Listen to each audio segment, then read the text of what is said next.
You're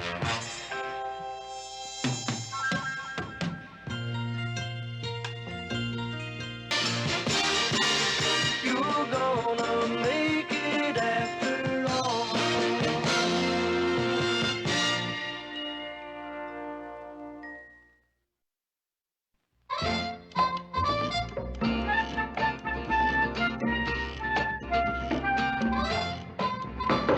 Ma'am?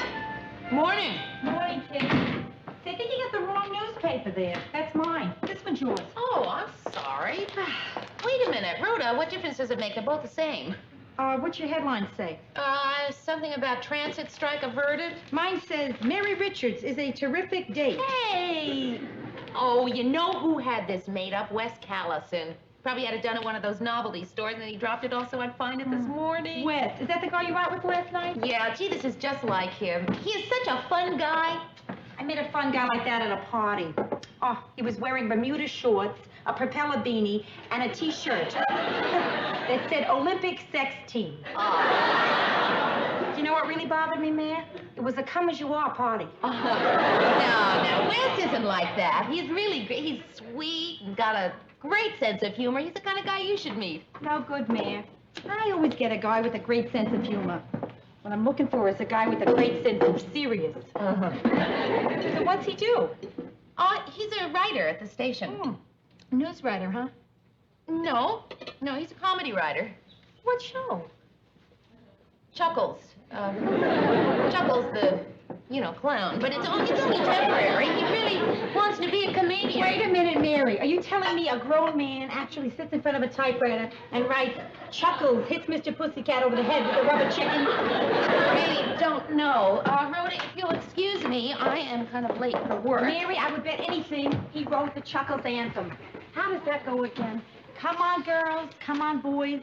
You can make a lot of noise. Run around, cavort, cut up. There are no grown-ups here to say, shut up.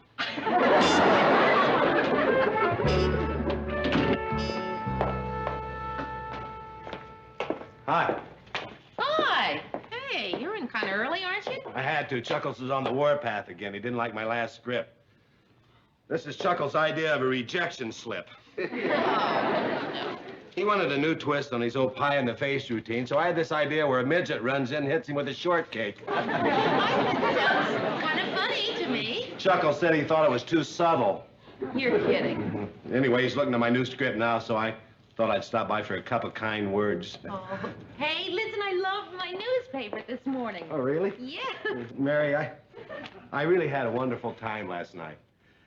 Wait a minute, I think the girl's supposed to say that. Oh, hey, Wes, I had a wonderful time last night. That's terrific.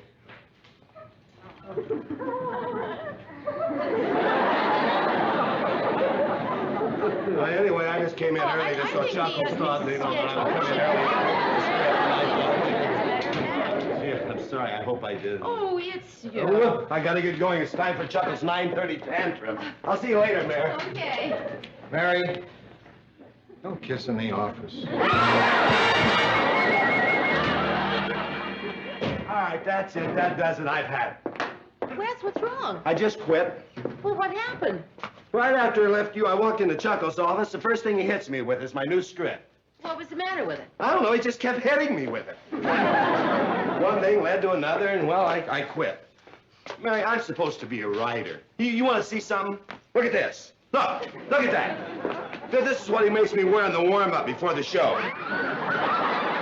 Do you know what it feels like for a grown man dressed like this to stand in front of a bunch of screaming kids going, chugga-lucka, chugga-wuck, chugga-lucka, chugga-wuck? It's not dignified. Hey, Mary, this is really neat. How do we get some T-shirts like that with my face on it? Ted, would you go somewhere else and talk about T-shirts, please? Oh, sure, okay. I think you did the right thing. You do? I do. Boy, I don't. At least I won't go hungry. I got a whole gag file full of shortcakes. Well, we don't have those kinds of problems in our show, do we, Murr? We're more than anchorman and writer. We're comrades in arms. Pals. Buddies. I wouldn't go that far. Murray, do you remember when Mr. Grant said something about doing a 5-minute humor spot on the news? Yeah, he even had a title for it, The Lighter Side. Wes could do that. What do you mean, write it? Yeah, he could write it. He could perform it, too. Not on my show. I mean, he's always wanted to be a comedian, and I think he has done some performing. Not on my show. I think it's a terrific idea. Mary, tell Lou this is my show, and nobody goes on it unless I say so. Okay, Ted, I'll tell it then.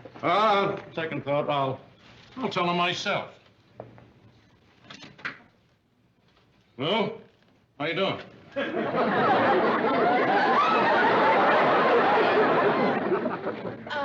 Mr. Grant, are you busy? Yes, I am busy. Well, I mean, are you really busy, or just, busy? I would say just, busy. In that case, I want to talk to you about having Wes Callison do a 5-minute humor spot on the news. I thought we could tape an audition demo, and then play it back to you at your convenience. Okay. Because, see, the reason I was thinking about it was that I remembered how you kept saying we got to get some humor into the news. Mary, I already said okay. Tape it. Okay? Okay. Mr. Grant, you're having fun with me, aren't you? Yes, Mary, I am having fun with you. This is probably the most fun I have had with you. Pretty soon I will have to stop all this fun and go back to work. After all, Mary, life is more than just mirth and whoopee, isn't it? I will go and tape it. Mary, thanks for a great time. As soon as we stand in the checkout line that says 8 items or less, suddenly realizing we have 9, we bid a fond farewell to a great evening at our local supermarket. This is Wes Callison for The Lighter Side. Oh, well, you certainly were right again, Mr. Grant. Boy, I gotta give you that. I mean, this is just what our show can use. It's got warmth, charm, humor. Boy, you sure were right. Don't you think? That you were right, Mr. Grant? Mary, I don't think that belongs on our show. But, Mr. Grant, this is just the kind of material that people can identify with. I mean, like what we just saw. Everybody goes to the supermarket. I don't go to the supermarket. Well, I mean, you got to admit it was funny. I mean, all right, it wasn't funny, ha-ha, but it was certainly funny, sort of... Whimsical? Right, whimsical. I hate that. Mary, Wes is a very nice guy. That's all right. No, Mr. Grant, you certainly don't owe me an explanation. I want to explain it to you. No, everybody has his own taste, Mr. Grant. No, you're getting that voice. The chalk on a blackboard voice. I don't like it when you get that voice. Well, I'm sure I don't know what voice you're talking about. Yeah, Mr. that's the Grant. voice. Well, I'll certainly try to watch that voice in the future. Mary, you're letting your personal feelings get in the way of a purely business decision. There's nothing personal here, and you have no right to be mad, You're right. but you're mad. All right, Mr. Grant, I will not be mad at you anymore. Mary, I don't enjoy saying no to somebody, but that's my job. And it's especially unpleasant for me to say no to someone as nice as Wes. Okay. When do you want to break it to him? I think you'd better handle that. Oh, Mary, you got a great dinner working there. Rack of lamb, fresh asparagus, chocolate mousse for dessert. Yeah, well, I figured it's the least I can do for him. Gonna give Wes the bad news tonight, huh? Yeah, gee, I wish there was some nice way to break it to him. Well, I guess that's everything.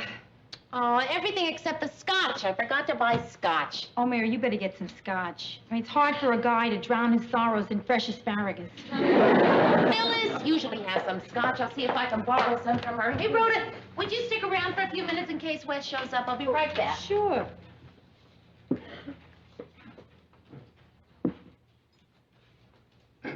Hi. Ah, Wes. Rhoda. Yeah. I ran into Mary on the stairs. She said you'd entertain me till she got back. Okay. What do you like, tap dancing or bird calls? Hey. Looks like Looks like some kind of celebration, doesn't it? Yeah, it does look like that, doesn't it? I got the job, didn't I? Wes, I think Mary should be the one to tell you. Oh, come on, you can tell me. No, I don't think I should. Listen, Rhoda, I promise to act surprised when Mary tells me. Please tell me. Really, Wes, I would rather not, if you don't mind. She told you, right? Yeah, she told me. Well, then you can tell me. No, really, Wes, I can't tell you, okay? Okay. How long have you been a neighbor here of Mary's? Oh, 2 years now. I initially wanted... Rhoda, please tell me. Right. Thank you. You know, I You didn't really get it. appreciate it. I didn't, You didn't get it. I didn't No, get it. right. Maybe you heard wrong. Gee, Wes, I don't think so.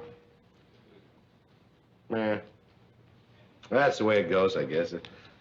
Certainly not the first time I ever lost a job. Right. I guess it won't be the last. Doggone it, I didn't get it! I didn't get it! That's good, Wes. Oh, nuts! Walk it off. Walk it off. Yeah, good. Hi, Mom, I didn't get it. Hey, Wes, don't forget to act surprised. Do you believe that, Phyllis? She wouldn't lend me a whole bottle of scotch. She had to pour it into a mayonnaise jar.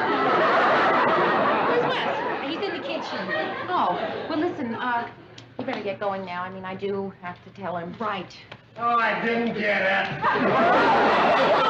I only gave him a hint.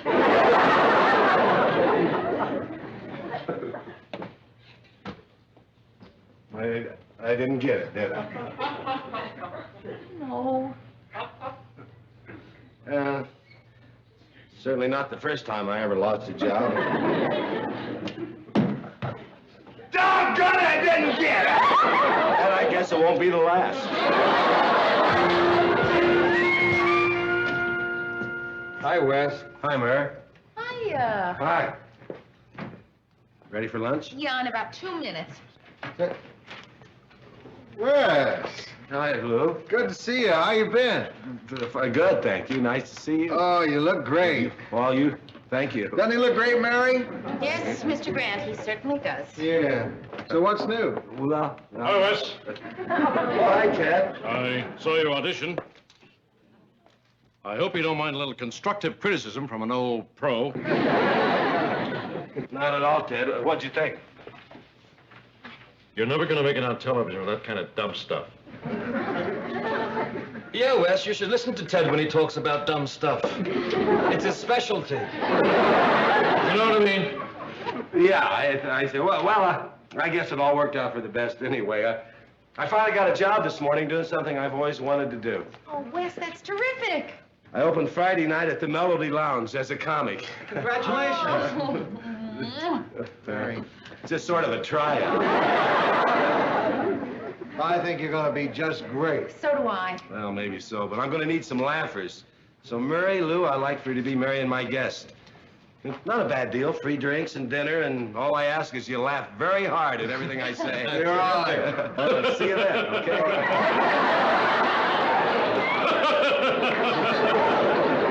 Oh, Ted, you're welcome to join us if you're not busy Friday. Oh, thanks. I'll see if I can make it.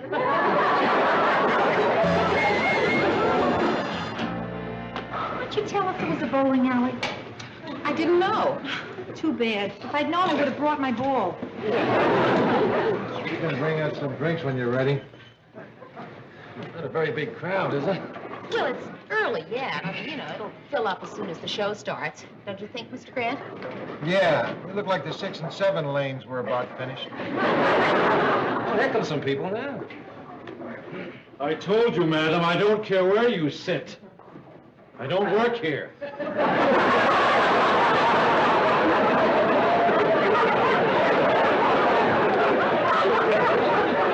didn't tell me it was going to be a bowling alley.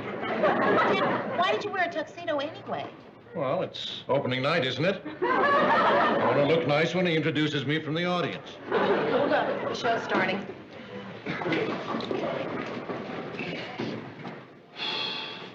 Good evening, ladies and gentlemen. Melody Lounge of the Midtown Bowling Lanes, Bruno D'Angelo, general manager, operating 24 hours a day, is proud to present a rising new comedian, Wes Callison. Thank you. Nice to see you all here. A lot of you are probably wondering who I am, so I thought I'd tell you a little bit about myself. I come from a little town in Kansas. To show you the kind of town it is, they didn't have a movie camera in the bank to take pictures of a robber. They had an old man in the back doing charcoal sketches. I don't get it. Then I left Kansas to go to New York to become a writer.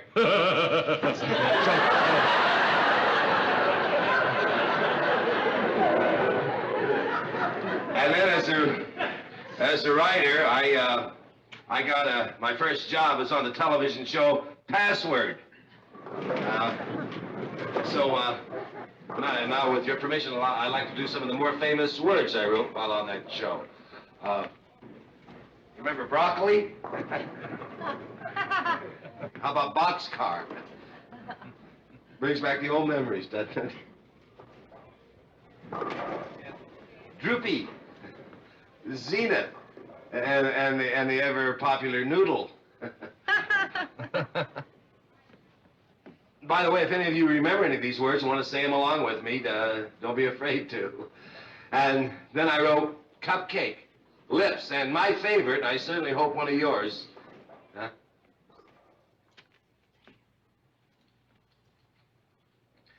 Is there anybody here with a green station wagon with license plates 9AD732? Your lights are on. Well, let's see, where was I? Oh, yeah, my favorite and one of yours was Yo-Yo.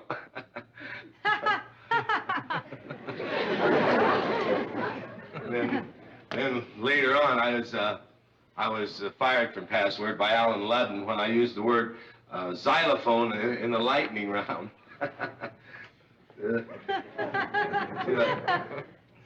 Lightning rounds where they go real fast, and I guess that word xylophone.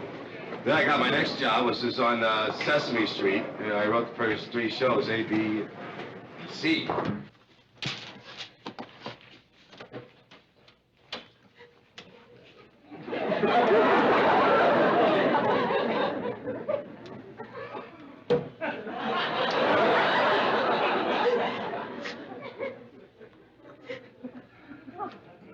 Mary. Mr. Grant, you can't come in here. I know. Mr. Grant, this is the ladies' room. I don't care. But you can't stay here. Are you going to be all right? Yes, I'll be all right. Oh, Mr. Grant. Don't cry. Don't cry, Mary. That's all right.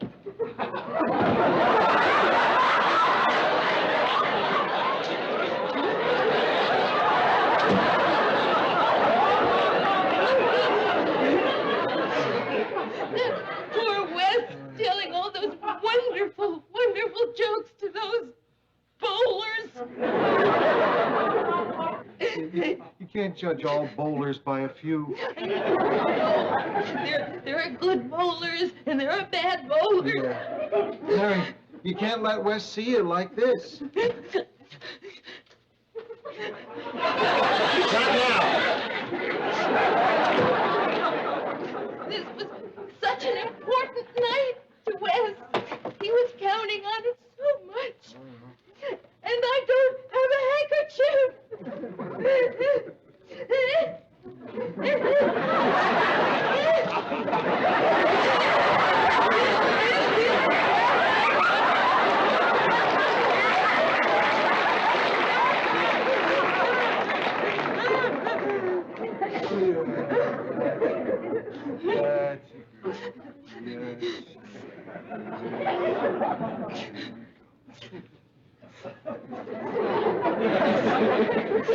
Mary, I was talking to Chuckles today, and he said Wes can have his old job back if he wants it. He can. Yeah. He's had 5 writers since Wes left, and he's fired every one. The last one was his dad. I said not now.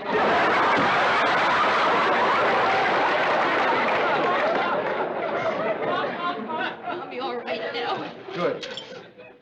And thank you, Mr. Grant. Oh, you're welcome. You can come in now. Come on. I fixed him. And did you ever wonder if Paul Revere had been English instead of American, whether you run around town yelling, "Go back to sleep, go back to sleep"? Or you ever think if a horse had a sore leg, Sit would they down. call it He didn't a finish. Charlie person? First of all, I was born a gypsy. But when I was a baby.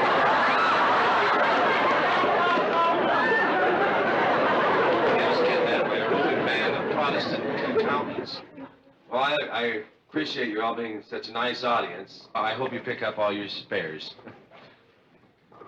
Good night. I did have this one routine that I was going to do about the world's first undertaker, but maybe I'll do that for you on the second show. Thank you.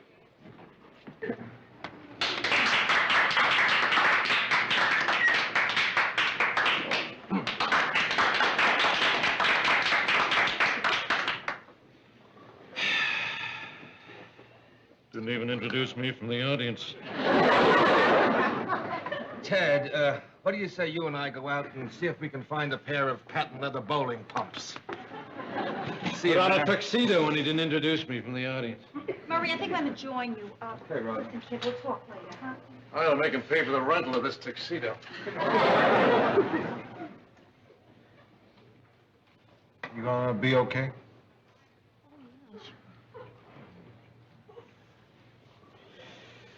Well, Mary, you wanna come watch us bowl a couple games? Oh, thank you, Mr. Grant. I'll just wait here for Wes. Yeah, sure. That's...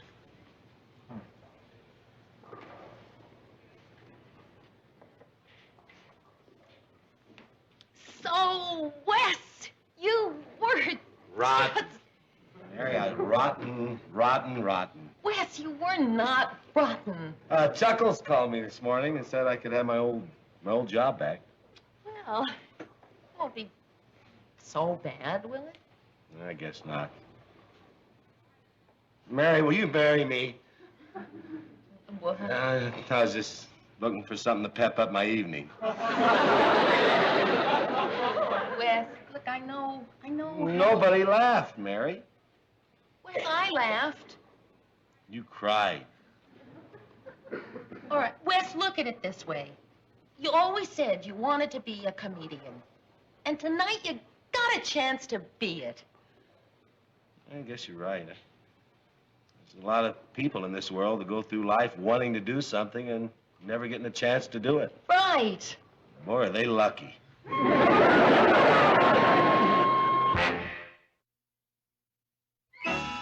We were so poor, my parents couldn't afford baby shoes, so later on they had my feet bronzed. They couldn't even afford to have my tonsils taken out, so they just had them loosened. Oh, no. You're just laughing to make me feel good. No, I am not. How do I know that's a real laugh? Because my phony laugh is lousy. Let's hear your phony laugh. Ha, ha, ha, ha. You really liked it, huh? Yes, I did. Well, that's about it for our second show, and you've been such a nice audience, I think I'll take you home now. Did you really think I was funny? Yes, I did. No kidding. I mean, seriously, do you really think I was You were funny? funny. You were really laughing. Yes.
how does this sound?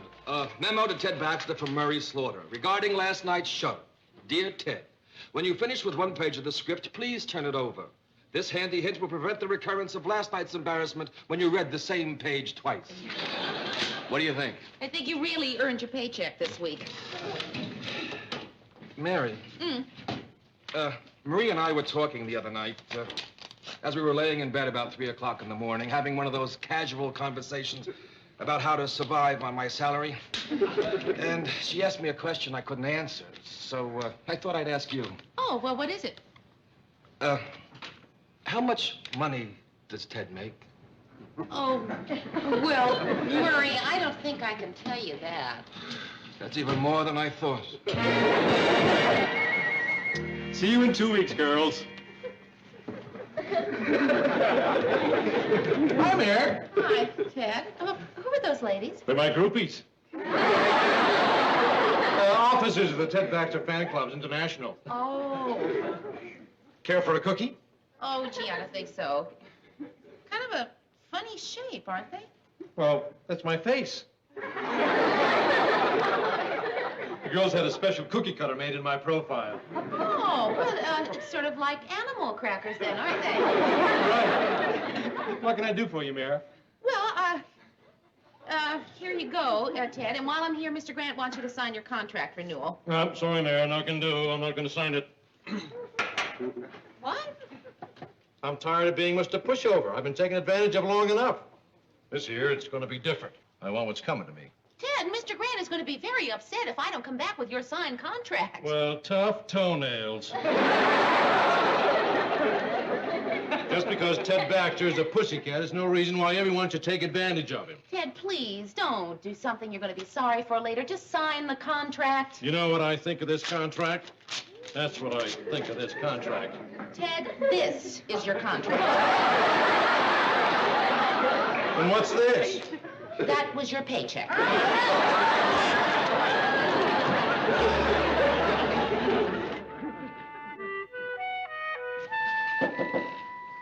Come in. Hi, Mary. Hi, Ted.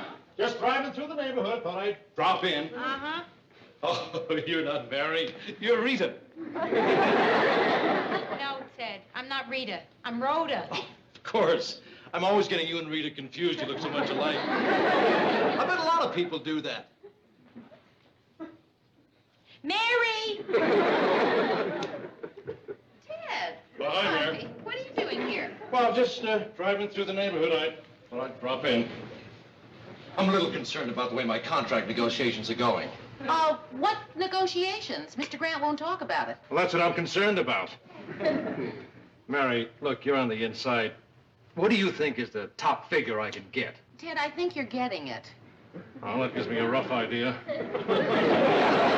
Look, I was thinking maybe you could use your influence with Lou and help me get a raise. Ted, I really don't think I can do that. Oh, sure you can. Lou respects your opinion. I bet if you told him you thought I should get more money, why he'd do it. I know he would. Ted, are you bribing me? I know. Does that look like a bribe, Rhoda? Maybe in Minneapolis, not in New York. Ted, I can't take this money. Nonsense. It's a gift. Ted! No, just think of it as a small token of my appreciation for all the things you've done in the past and for what you may do in the future. Ted, I cannot Mary, take it's this just money. a gift, just between friends. Just my way of saying, thanks a lot, kiddo. You're a great little gal. Forgot my coat. Ted, I am not going to talk to Mr. Grant. Oh.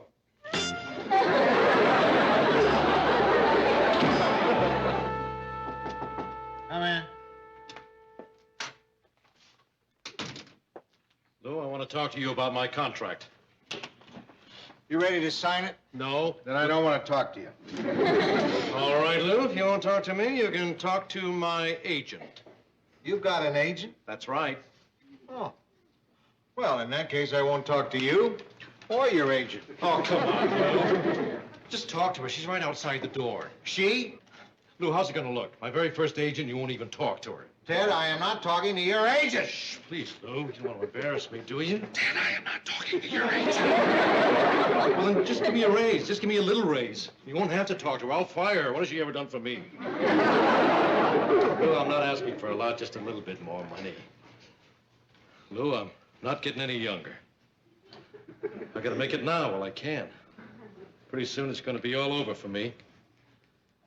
Gray old man out in the cold, alone, hungry, no one to turn to. Stopping strangers on the street. Buddy, can you spare a dime? Ted, Yes, Lou? send in your agent. Thanks, Lou. I'll never forget you for this. Ted, Yeah? you groveled great. Thanks. Bella? Lou, I want you to meet my agent, Bella Swan. Bella, Lou Grant. So nice to meet you, Mr. Grant. Nice meeting you, Miss Swan. Won't you sit down? Can I get you something to drink? Well, a cup of tea would be nice. I'll see if I can dig some up. Now, bring that chair right over next to me, dear. Do you think we could get a cup of nice, hot tea? And a glass of milk for Teddy. And a glass of milk. Thanks. You know, Mr. Grant, I've known Teddy since he was a little boy. Really? Yes. He was such a cute little boy. He used to run around with this little, stuffed bear. Wouldn't go anywhere without it. Now, what was it you used to call it, Teddy? Fuffy. Oh, Fluffy. Fuffy. Come in. Tea and milk. Who is the tea for? Guilty. Thank you. And who is the milk for? If I'd have known it was for you, Ted, I would have put some Bosco in it.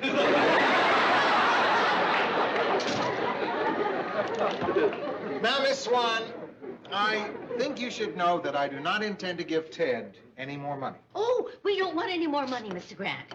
We want our freedom. You do? We do. Excuse me, Lou. I want to have a little conference with my agent. Oh. All right, now don't worry, Teddy. Just finish drinking your milk. Now, Mr. Grant, I've gone over Teddy's contract, and I find there's a clause in it that says he's not free to do other kinds of work. Such as? Oh, well, motion pictures, Broadway, things like that. Oh, that clause. Now, all we're asking is that clause be stricken from the contract. Ted's gonna get a raise. I know he's gonna get a raise. Murray, Ted is not going to get a raise. Mr. Grant isn't about... Thanks a lot, Lou. I sure do appreciate it. I knew it. He got it. I knew it. Nice doing business with you, Mr. Grant. Same here, Miss Swan. Bella. Bella. He got a raise. I knew he'd get a raise. He didn't get a raise. Didn't? You see? Well, then what did he get? All I agreed to was a non-exclusive contract so that Ted could do movies, Broadway, things like that. Ted? Movies? Broadway? That's all you agreed to. Yeah. Who would want Ted to do movies? Broadway?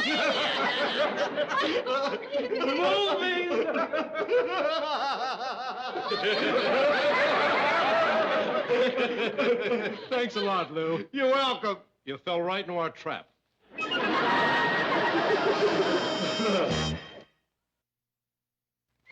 for the love of mud, where am I sleeping, on a racetrack? Come on, let's have it. Who are you? Where'd you come from? Don't rush me, brother. Ma'am? I'm Pollyanna McGlasgow. Oh, you're watching TV. I'm sorry. No, wait, no, I've seen this part 3 times. The part that keeps getting interrupted comes later. Very good. Because I've got some exciting news. Mary, can I turn down the volume? Yeah, sure. I'll leave the pictures so you'll see. Listen, you know the big corner window down at the store that they decorate every Christmas? Yeah? Today they gave it to me. Well, congratulations, I guess. It's a lot of responsibility, kid, and hard work. Christmas windows are not all tinsel and glitter, you know. Really. The guy that did it last year was fired. Why? You want to know what gifts the 3 wise men brought? portable hair dryer, an electric guitar, and a pair of fiberglass water skis. I think I remember that window. And didn't the manger have wall-to-wall carpeting? So what are you going to do? Well, it wasn't easy because everything's been done 100 times, Yeah. right?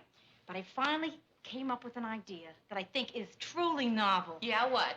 Santa's Workshop. Oh. I figure if I do Santa's Workshop, they can't fire me. Yeah. It's one of your safer numbers. But I'm going to have Santa sitting in his chair, right? He's laughing. Ho, ho, ho. And then from the right side, in comes Mrs. Claus. At least we're assuming it's Mrs. Claus. She's bringing hot chocolate. He likes it, Mayor. Then, down front in the window, there's this assembly line of darling little elves. The first little elf takes a half-finished toy, puts on the head, hands it to the next little elf, who takes it and paints on a smile. He then hands it to the next little elf, who takes it and puts on hair.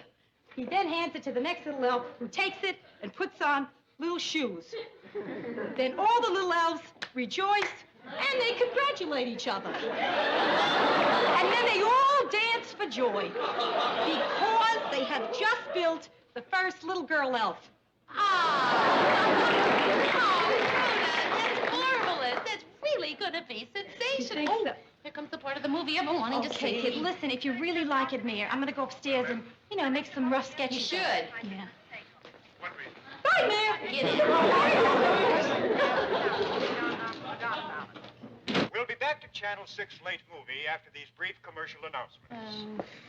Good evening, ladies and gentlemen. This is Ted Baxter. For years, you've seen me as the anchorman of your favorite news program.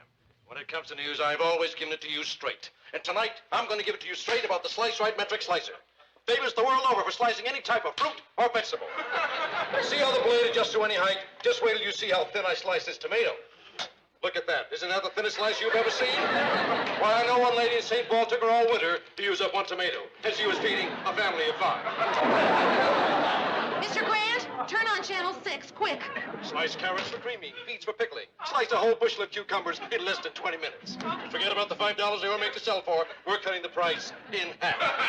And today only, we will include this Trim Neat hair trimmer. Like the way my hair looks? I use my Trim Neat every night before I do the 6 o'clock news. If you have to St. Paul, call this number, 201-4823, and call right now. Yes.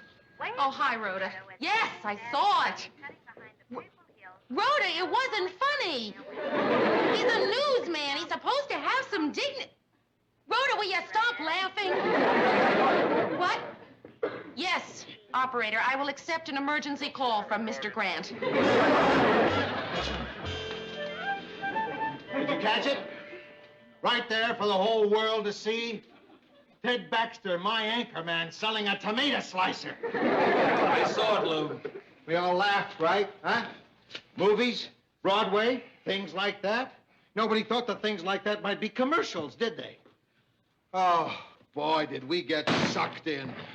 You going bowling, Mr. Grant? No, I've been bowling, Mary. It was the only way I could work off my anger, legally. I looked down that alley, every pin had gray hair and Ted's face. Trouble is, I got so mad, I threw the ball over the pins and hit the wall. My best ball, and I bent it. You'd think with the kind of money we pay him, that'd be enough. Mr. Grant? But no, not Ted. He's not satisfied to Mr. make Grant. $31,000 a year.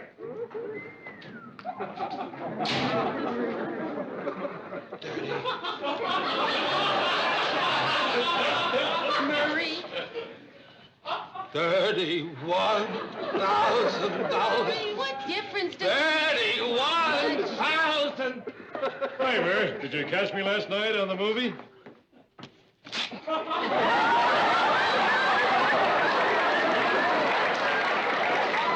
Did you see what he just did?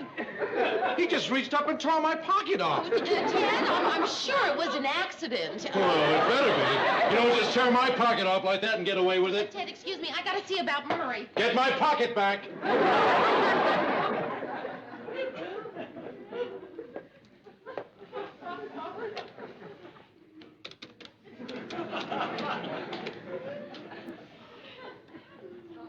Bella? Teddy. Guess I thought that slicer thing went pretty well myself. Got anything else lined up for me? Oh, a dog food commercial, eh? Or they want me to be their spokesman or something? Oh, well, I guess I can do that.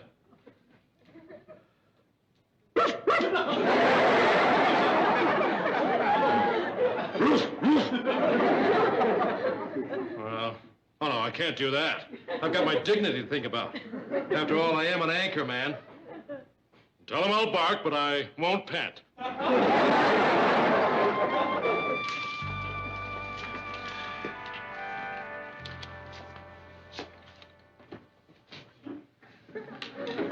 Mr. Grant, can I get you anything?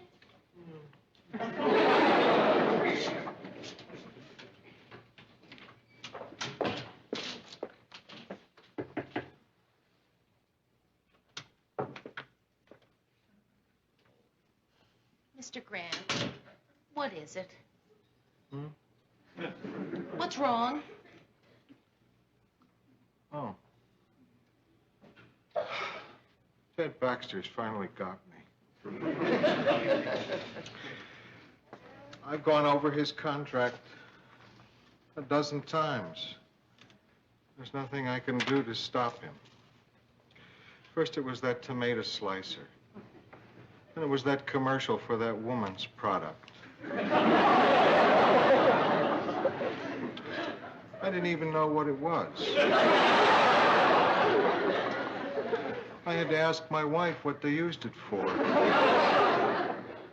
She wasn't sure.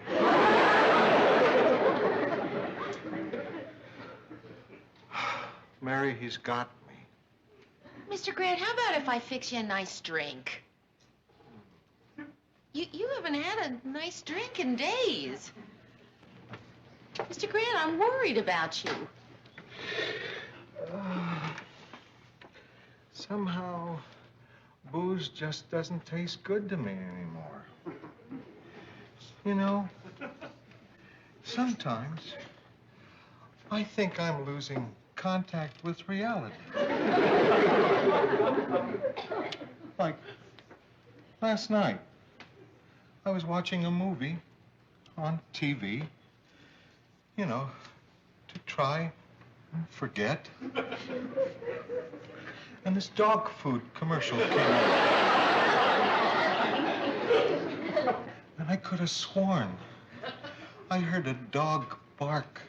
It sounded just like Ted. Mr. Grant, isn't there anything I can do? The news is on. You want to watch the news? I suppose so. I've turned it on very softly.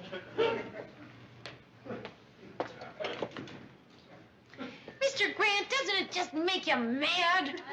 I mean, wouldn't you like to really chew Ted out?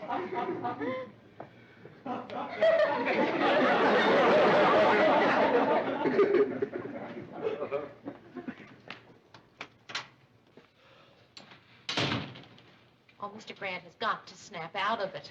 He's so quiet. He hasn't yelled at anybody in days. He's not drinking. This is terrible. 31,000. Good evening, this is Ted Baxter in the 6 o'clock news. The Soviet Union announced today that talks with China over disputed border areas have been broken off. This and other top stories of the day after this brief commercial message.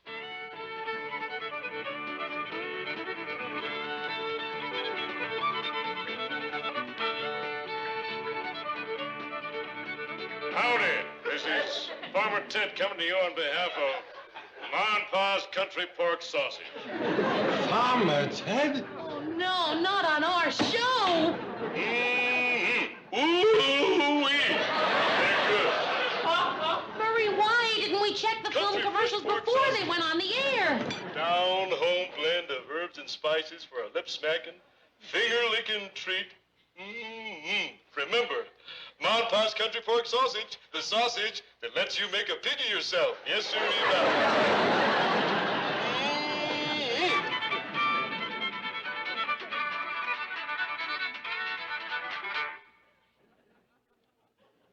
And now, the news.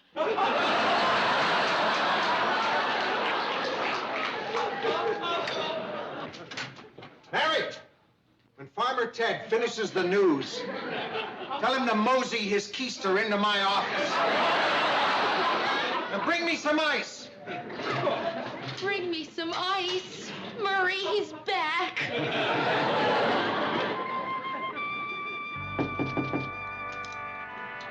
Come in. You want to see me, Lou? Come in, Ted. Come on. What's this? It's a hair trimmer. Thought you might like it. Oh, isn't that nice? Thank you. You can save over $100 a year on haircuts. Really? Oh, that's wonderful. Come on, sit down. Really, thank you. That's a lovely gesture. Ted, I'm going to give it to you straight. You're giving up those commercials. No, I'm not. Maybe I didn't make myself clear. I'm ordering you to give up those commercials. You can't do that, Lou. My new contract is non-exclusive. I know, but that's the way it's going to be. Well, I'm sorry, Lou, but I have a big career ahead of me in commercials, and you've got no legal ground for stopping me. Ted, if you don't stop doing those commercials, I'm going to punch your face out.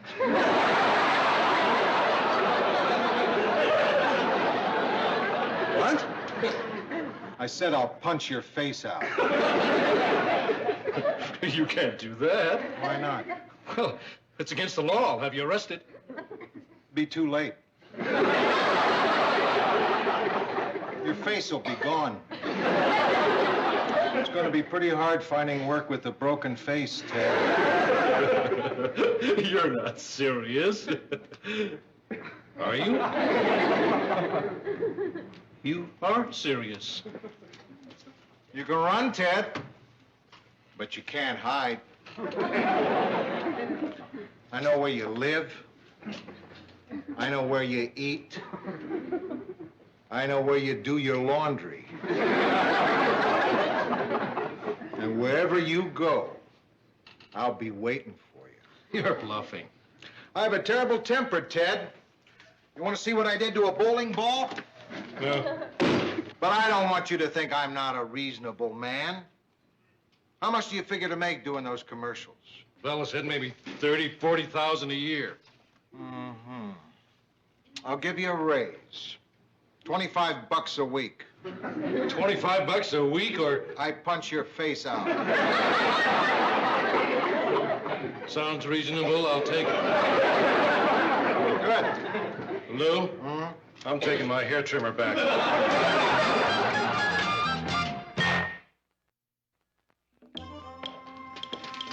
Say, Mayor, I'm having a problem with my new paycheck that Lou may not have anticipated. Oh, what is it? Well, since I have to pay 10% of my salary to my agent now, I'm making less than I ever did, even with my raise. A raise? The raise I got now amounts to a little less than 5% of my salary. A raise? He got a raise? Well, yeah, I did, Murray. He got a raise! Now,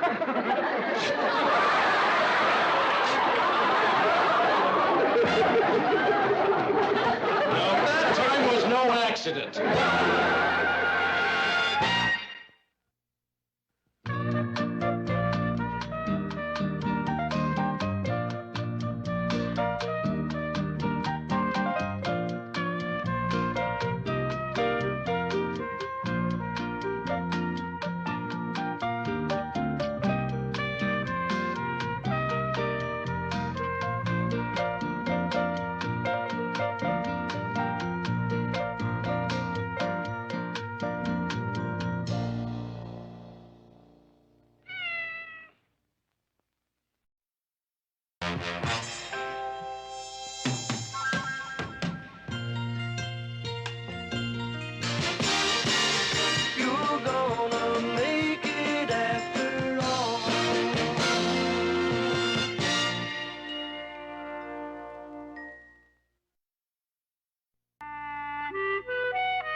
you wanted to borrow. Thank you, sure. Gee, I really feel terrible about always borrowing your good things whenever I am having company. Oh, don't be silly, kid. This is the only chance my tablecloth gets to have a nice time. You know, I always wondered, you have so many beautiful serving things and you hardly ever have any company. Oh, for years now, my mother has been giving me shower gifts on my birthdays. Yeah, I'm the only kid in the world, I'm sure, that got a waffle out on her 16th birthday. My fancy tablecloth, your good silver. Which is also my everyday silver. My everyday silver is plastic. What? Who's coming to dinner? Oh, Jack and Linda Foster. Jack and Linda? Oh, this fuss for a couple? Ah, well, they're very special people. No, special people seldom come in couples. Listen, all I know is that Jack and Linda have something really great going. I mean, of all the married couples I know, theirs is the kind of marriage I would like to have for myself. I would like Pat and Dick Nixon's. Why? You know he can't fool around. But I'm not. Hey, listen, there's plenty of food. Why don't you stay and have dinner with us? I mean, it's about time my friends met each other. I would really love to, Mia, but I gotta go out and break up with a guy tonight. Oh, I didn't know you were going with anyone. Oh, yeah. This would have been our second date. Well, if you've only dated him once, why don't you break up with him on the phone? I gotta give him his ring back. He bought you a ring after one date? No, he had it with him. Oh. It was adjustable. It had a decoder on it. Hello. Hello, Mary. Oh, Linda, don't you look great? Well, that's what a week skiing in Aspen will do for you. Baby! Yeah. How are you, beautiful? Oh, I'm fine. I am just fine. Thanks for asking. Rhoda Morgenstern, I'd like you to meet Linda and Jack Foster. Oh, I am so glad to finally meet you two. Same here. Mary has told us so much about you. Mary, you were right, kid. They are nice. Listen, I gotta go. Hey, maybe I can get a couple like them for myself. Or we could quadruple. Oh, yeah. Come on in.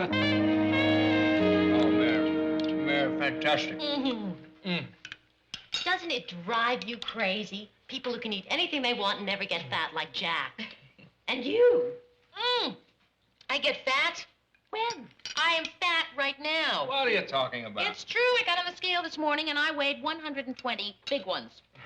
The diet begins tomorrow. You're incredible. Yeah? How much do you weigh? Almost as much as you do. Yeah. Linda, why can't you make coffee like this? Mrs. Olson, why can't I ever make good coffee? Hey, why don't we finish our coffee in the Good coffee idea. area? Jack, remember that crazy Greek brandy you said you liked so much but you could never find? Oh, yeah, the kind with the tree inside the bottle. Guess who found some? Ah, Mary, I've said it before, but after Linda here, you're the girl I'd marry. Well, I keep telling you, get rid of her. She's not your type anyway. Lady? Ah, yes. Happy little tree. So, tell me all about Aspen. Hey, met a great guy for you. No kidding. What's he do? Kisses wives. What? The rest of the time he's a ski instructor, but mostly he kisses wives. Jack, you're not going to tell Mary about that, are you? Come on, you tell me your ski instructor stories. I'll tell you mine. Well, I was 3 chairs behind him on the lift, and I saw him kiss her. Well, he took me by surprise. What'd you expect me to do, jump off? I mean, he just grabbed me and kissed me.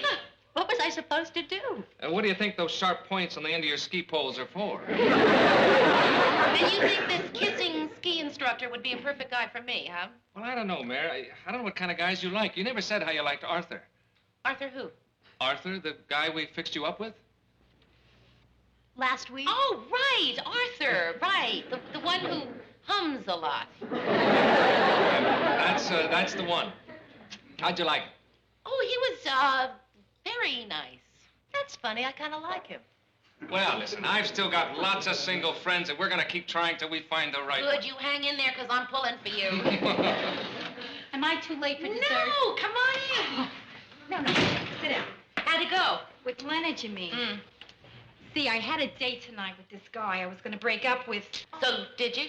Nah, I couldn't. Why not? He didn't show.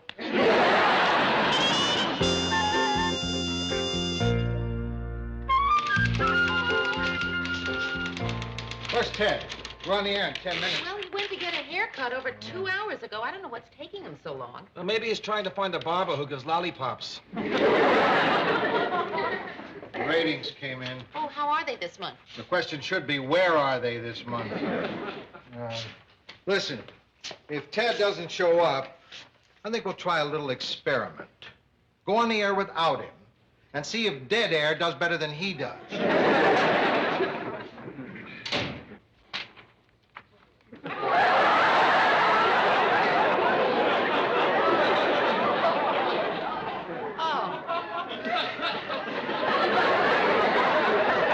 Well, how do you like it? Ted, it's terrific. Would you buy a used chariot from this man? And my hairstyle. How do you like it, Mayor? Well, Ted, it's just, I think so, too. Look at this. Notice how it all falls naturally back into place? Oh, yeah. Everything but your eyes. Ted, I cannot believe that you would spend money to have your hairstyle. When you're a big celeb, you can work these things out, you know? I told him I'd plug his barbershop on the news. Oh, well, Ted, I'm sorry, but I can't let you do that. Oh, sure you can. Of course, I didn't tell him he'd have to be robbed, burned down, or picketed before I could do it.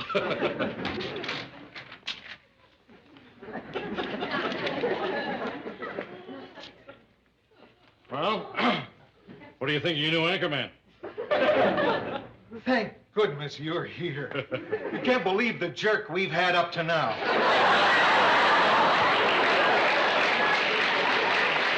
It's not funny, Lou. Ted, you're on the air in I 4 know, minutes. I know. Oh, Mary, look, if your car's still in the garage, I'll give you a lift home after the show. Oh, well, thanks anyway, Murray, but I have a dinner date. Huh? New boyfriend? No, an old couple. Fosters are picking me up. Ted. I'll be there in plenty of time. Have I ever missed a show? No. Excuse me, is this where I'll find Mary Richards? Jack! Hi, Mary. Give me just a second. All right. Ted, good friends sometimes hug each other. Of course, you'd have no way of knowing that. You must be Jack Foster or Murray Slaughter. Hi, nice to meet you. Lou Grant. Lou? Hi. That's right, it's me. What are you doing here so early? You weren't supposed to pick me up until 7. Oh, no? Oh, well, it's been one of those days, Mary. Well, see, the thing is, I don't know if I can get away early. Go ahead. I'll cover for you. Oh, thank you, Mr. Grant. Where's Linda? Downstairs? No. Oh, she's going to meet us at the restaurant? No. She's not sick or anything, is she? No. She's fine, just fine. It's just that we're separated.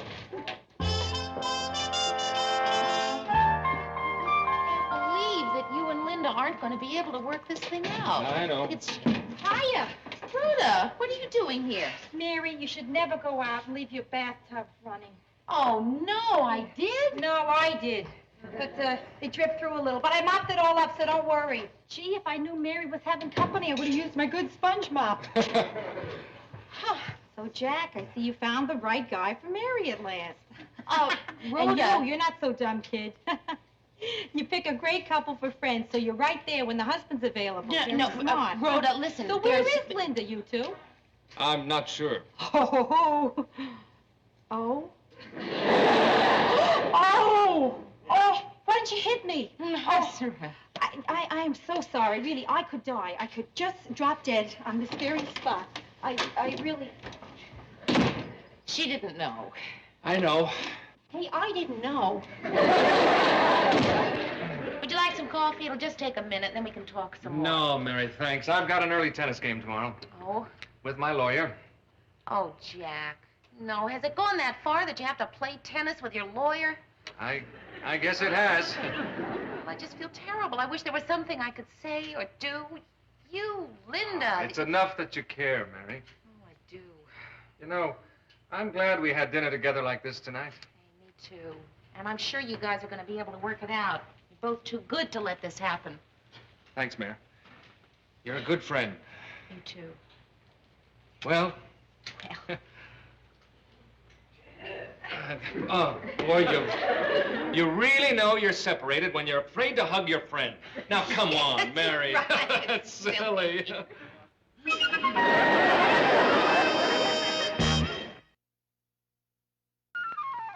You know what really bothers me? They're seeing their lawyers. Now I'm afraid they won't get back together. Well, it all depends on how good the lawyer is. If he's really good, They don't have a chance. You know, that's true, isn't it? Mm-hmm. Oh, my cousin. Oh, he was the greatest divorce lawyer. He used to chase cars with just married on the back. Terrific, Rhoda. I am really upset and you're making jokes. Mary, I'm only doing this, dear girl, because you had the tendency of taking these things like they're the end of the world. And they're not. I'm not going to say any more. The next thing I was going to say would really shock you. Oh, gee, Rhoda, I kind of doubt that. All right, here it goes. Your friend, Jack, Yes. formerly of Jack and Linda, is going to call you up and ask you for a date. No. Morgan Stern predicts. Well, I wouldn't go out with him. No, I know, not on a date you wouldn't, but if he asked you out to discuss his marriage, would you do that? Well, of course I would. That will be your first date. Well, I've already done that. Aha! I'm 1 for 1. Hello? Oh, hi, Jack. Well, I'm fine, thank you. How are you? Oh, listen, I'm glad we had that talk, too. You're welcome.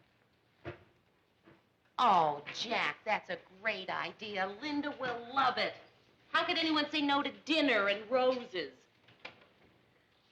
Me? Well, okay, sure. 8 o'clock will be just fine. Bye.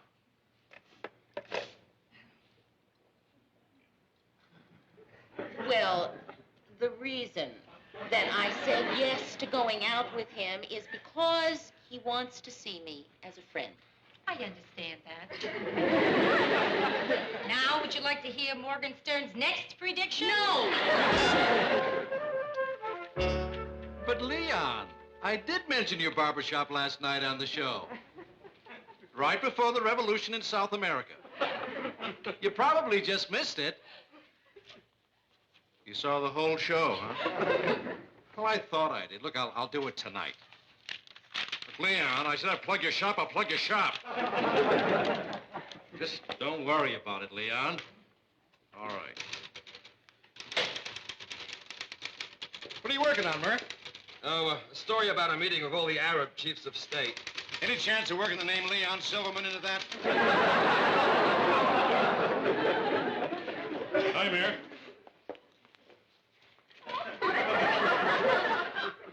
Good friends like us sometimes do that. No, they don't, Ted. Not ever again.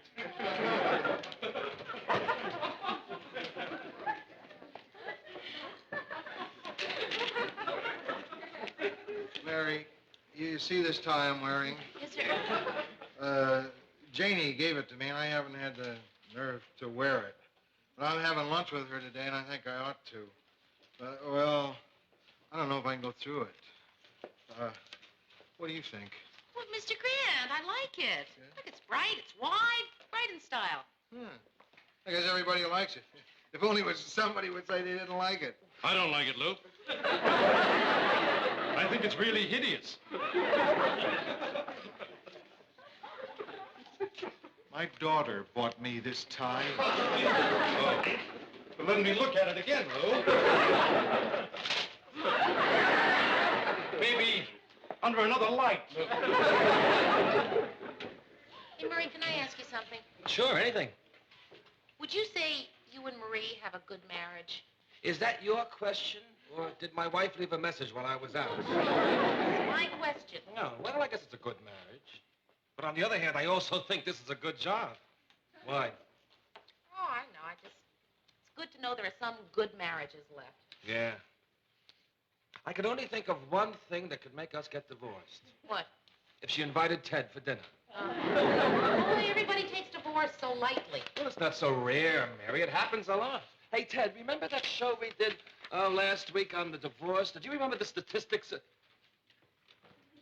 What was that again, Murk? I almost asked Ted a question. Go ahead, Murray, ask. It's all right, Ted, it's all right. Ask me, please. Well, do you remember that night we did the show on divorce? Yes.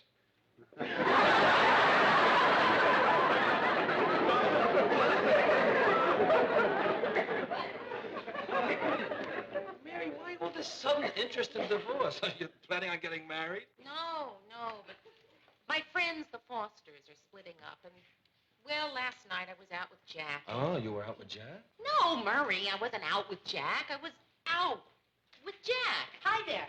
Linda! I know it's lunchtime, but I took a chance you might be here. Linda! Well, hi. Gee, I'm glad you did. And, well, listen, now that you mention it, how about lunch? Gee, I can't. I should be at work now. Uh-huh. Well, you want to have lunch, or... I can't. Right, you said that. But, Mary, there is something I wanted to tell you. Oh, excuse me.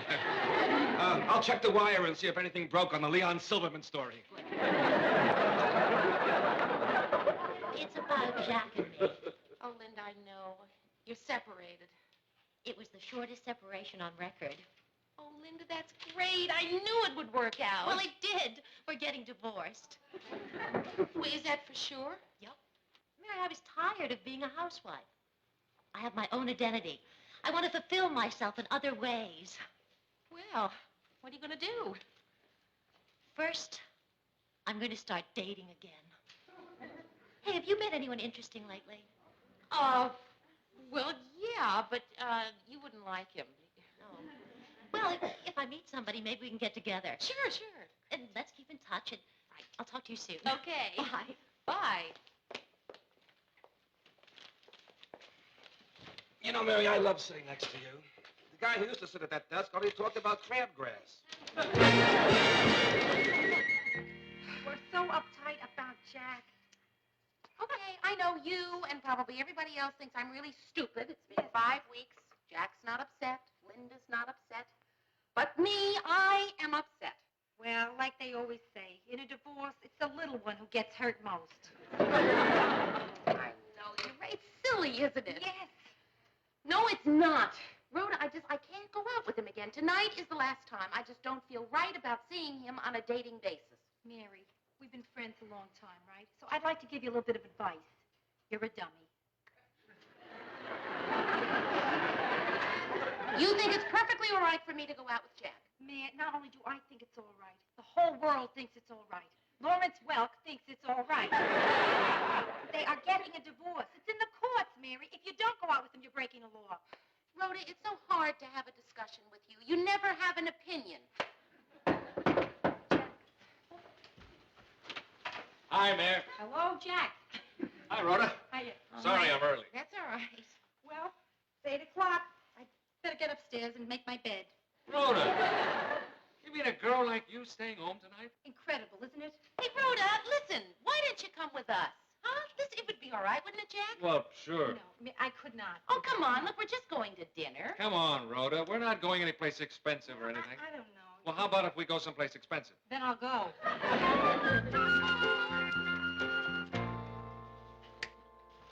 Boy, what a fancy restaurant. I mean, everything that came out was flaming, including the busboy. I'm glad you liked it, Rhoda. Oh, yeah, I did. But, you know, it was not right that you paid for it. No. My pleasure. You didn't invite me. Mia did. Right, Mary? Yeah. See? She can pay for me. Come on, sit down.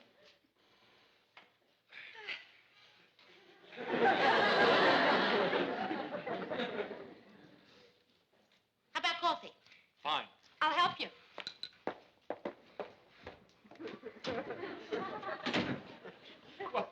What was that all about? I guess she figured we wanted to be alone. Ah, yes. I knew I'd like that girl. Mary, I think it's time for you and me to be honest with each other. Oh, gosh, Jack, I don't think it's time for that. Now, listen. No, Please, even when Linda and I were married... absolutely not. Mary, Okay. even then, didn't you ever wonder what would have happened if you'd met me before? Oh, no. You know, maybe somebody like you, sort of exactly like you, but, not you. Well, I'm like me. Jack, I just don't feel right about it. You, Linda, what if you two got back together again? I mean, boy, there would be a real mess. I know what you mean, but we won't. Linda is going out. She's dating that guy, Arthur. The Hummer? Right. So what do you want to do? You know, I just figured out what's bothering me. It's so simple. All I have to do is make sure that Linda doesn't mind. Oh, but she won't mind. Okay, I'm going to go see her tomorrow, and tomorrow night, if you're free, I will fix you the most fantastic dinner. Terrific. Mary, as long as you're going to be talking to her, I'd like you to ask her something for me. Sure, what? Ask her what cleaner she took my gray suit to.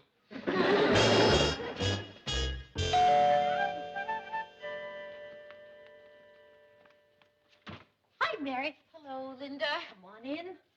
Well, everything looks the same. I thought it would have changed a little, but it hasn't. It's exactly the same, almost. Oh, Mary, you remember Arthur Price? Sure, yes. Of course, you dated him. Right. You used to be a friend of, Jack's. and Linda's. Well, he still is. Aren't you, Arthur? Guess you might say that. Oh, I don't know how you ever let him get away. Oh, well, you know. Well, I've got to pick up those tickets, Lynn. I'll be back in an hour. Okay. Nice to see you again, Mary. Thank you. Oh, Mary, I've never been happier in my life. Oh, Linda, you don't know how happy I am to hear that. I mean, really happy. I mean, so happy I wake up humming. How are things going with you? Now, how's that new guy you mentioned? Well, it's funny you should ask that, because, well, I guess that's why I'm here. Look, I know you won't mind, but, well, you know me, dumb old Mary, super cautious, has to get permission. I just wanted to make sure that it's okay with you if I see Jack. So it's okay with you, isn't it? No. What? I don't want you to date him. But you just said... I know what I just said. Oh, and as far as I'm concerned, Jack can date anyone he wants. A cocktail waitress, a secretary, a bunny. But not you. Well, why not me? Because I say so. Oh, well, I see.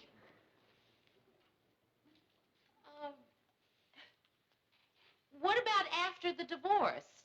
No.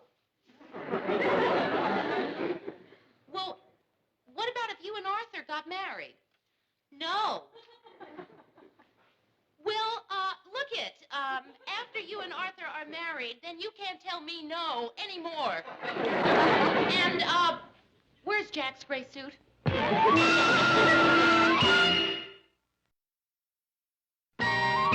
Mary? Yeah. Mary. Oh, Mary, the most beautiful night of my life. I won't be able to believe it was real enough to tell you about it. Well, sit down and tell me about it. Well, I thought you went out with Leonard to break up with him. Yeah, I did. Oh, we had the most gorgeous dinner. Candlelight, soft music, dancing. It was just terrific, really. Well, then you didn't break up with him. No, I did. And it was beautiful. I mean, all the chemistry was there, you know what I mean? We weren't kidding each other or ourselves. We knew we'd never see each other again. Oh. Well, you certainly look happy. Oh, well, sure. It's that special glow a girl gets when she's not in love. Hello? Oh, hi. Well, no, I just don't think we should go out. Look, you know why. Linda would be very upset. No, really, I just wish you wouldn't call again. Thank you. Goodbye, Arthur.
go into 2 choruses of happy birthday to you. Just got 2 questions for you, Mayor. Do you have any aspirin, and whose birthday is it? Sure, and my mother's. In the medicine cabinet, right? Right.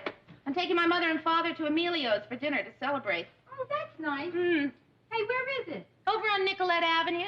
No, the aspirin. Oh, upper left-hand corner. Oh, yeah, I see it. Boy, Mary, you are really well organized. What do you mean? Oh, you're the only person I know who keeps a medicine cabinet in alphabetical order.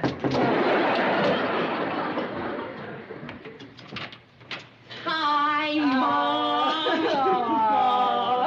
Happy birthday. Thank you, honey. Hiya, folks. Hi, Rhoda. Dottie, happy birthday.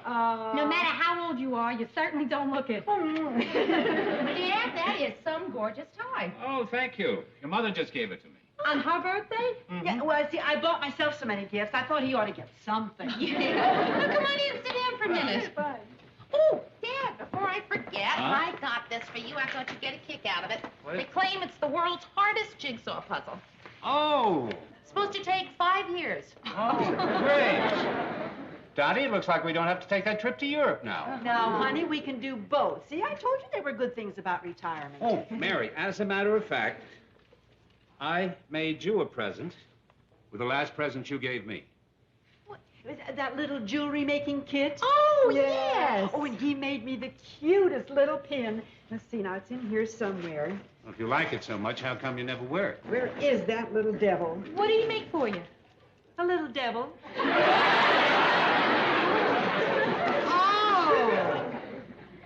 Oh, isn't this terrific? Yeah, man, that really is something. What is this? A heart. Aren't hearts usually heart-shaped? That is heart-shaped. Rhoda, Walter was a surgeon. That's heart-shaped.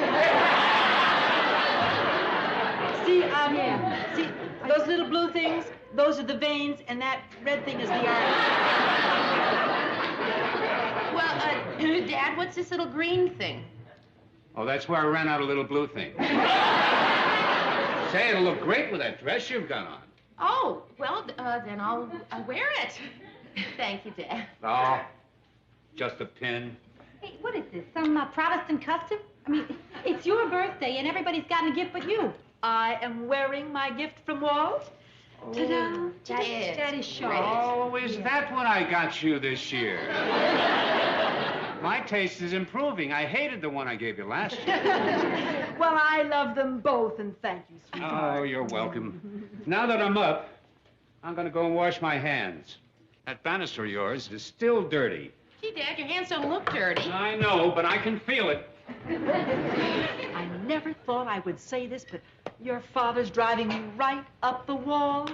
Oh, honey, retirement really doesn't agree with him. He's still having a hard time finding things to do? Yeah, last week he must have taken my temperature at least 100 times. Mom, I think that's kind of sweet. Oh, that's what I thought. But you know, he seemed so disappointed when it was normal. Well, ready to go? Yeah, sure, all set. Rhoda, honey, we'd love it if you could join us for dinner. Well, I am dressed for it, but I got this headache and a sort of a sore Oh? throat. Yeah? Oh, yes. Yes, you go right up and go to bed. I'll go down to the car and get my bag. I want to give you a shot. Now, please, Doc, no, I don't want you to go to any trouble. No, that's all right. I'd like to feel useful around here. Hey, Rhoda, if he wants to take out your appendix, don't let him. Never on a first date.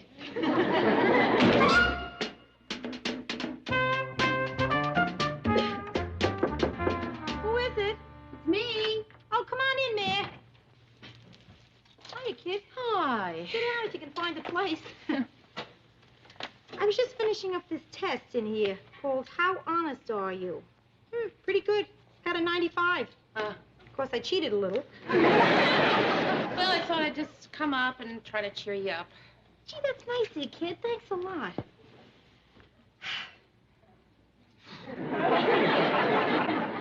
Well, when does this cheering up start? I'm sorry. I was just thinking about what happened tonight at dinner. What? Something go wrong? Well, my mother and I were talking about drapes. Yeah.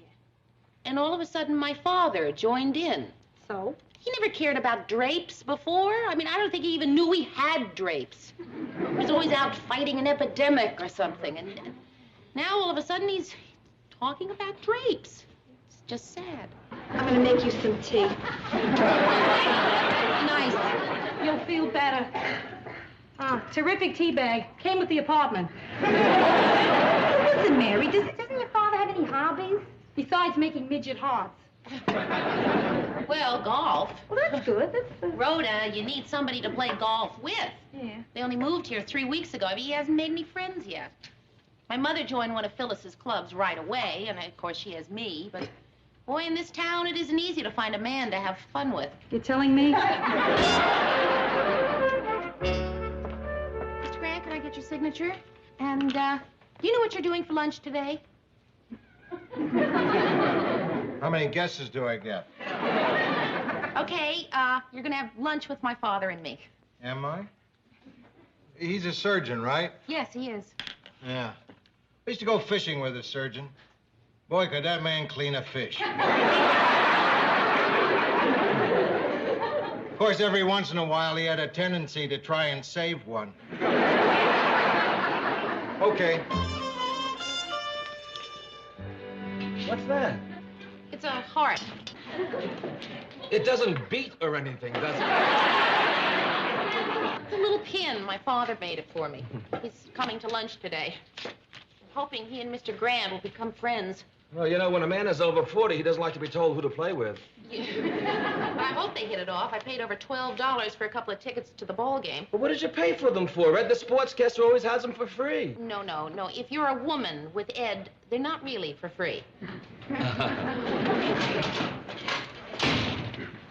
How do you like those guys? What's the matter?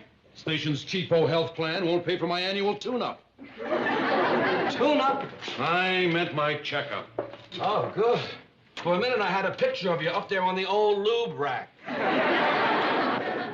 Mary? Oh, Daddy, hi. Hi, Donald. Daddy, this is Ted Baxter. Oh? You've seen him do the news. I certainly have. Thank you. Thank you very much. It's very nice of you to say that. I certainly appreciate it. Of course, this little girl here helped make me what I am. No, Ted, you've done it all by yourself. Well... Mr. Grant, I'd like you to meet my father, Walter Richards. Daddy, this is Lou Grant.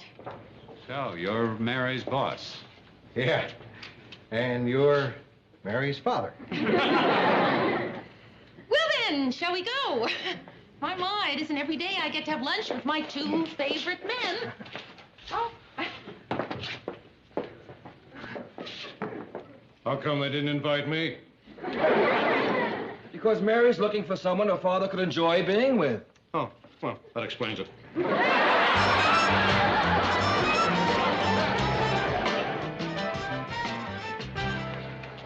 Oh, hi, Mary. Hi, Riette. I like a vodka martini. What do you want to drink, Mary? Oh, gosh, I don't know. I got a lot of work to do this afternoon. If I have a drink, I won't be much good. If I don't have a drink, I won't be any good. Well, I'll have a Bloody Mary, but without the vodka. You know the vodka you're leaving out of her drink? Yeah. Put it in mine. Danny, what about you? I'll pass. You sure? Yeah, be sure, because I hate making 2 trips. Debbie, thank you. Well, you used to have a drink every now and then. Well, that was before all the evidence was in about what it does to you. You know, most people think that alcohol is a relaxant. It's actually a depressant. I enjoy getting a little depressed now and then. As a matter of fact, every once in a while, I like to go out and get stinking gloomy. Well, you wouldn't say that if you saw the liver of a man who drank a pint of liquor a day. Well, I don't think I'd like to see the liver of a man who drank a pint of milk a day. I mean, you know, I wouldn't want to see anyone's liver. So, here I am, having lunch with my 2 favorite men.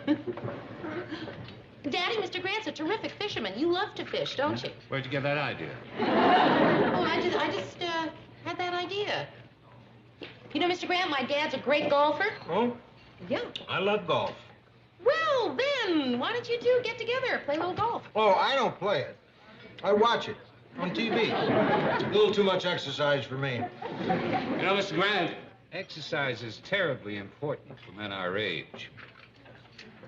I always tell my patients, that is, I used to tell my patients that carrying around a lot of extra weight like that puts a great strain on the old, you know what.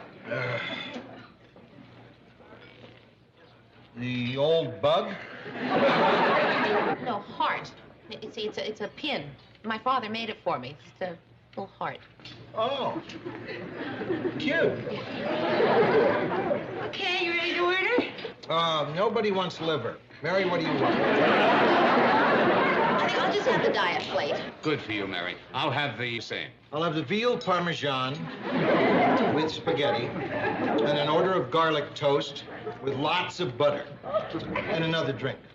Right. Well, here I am having lunch with my two. I keep saying that, don't I? Hey, guess what? I happen to have a couple of free tickets to tonight's ball game. You didn't get them from Ed the sportscaster, did you? Oh, no, Mr. Grant, I did Good. not. They're supposed to be great seats right behind second base. We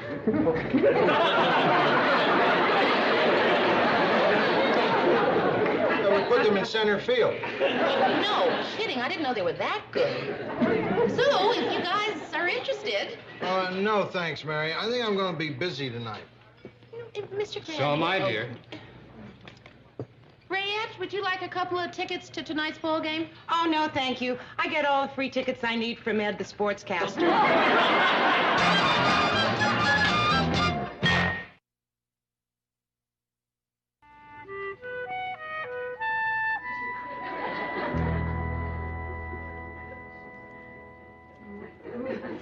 Oh. Well, now, Mom, just be patient. Takes a little time. Oh, you sound just like my mother.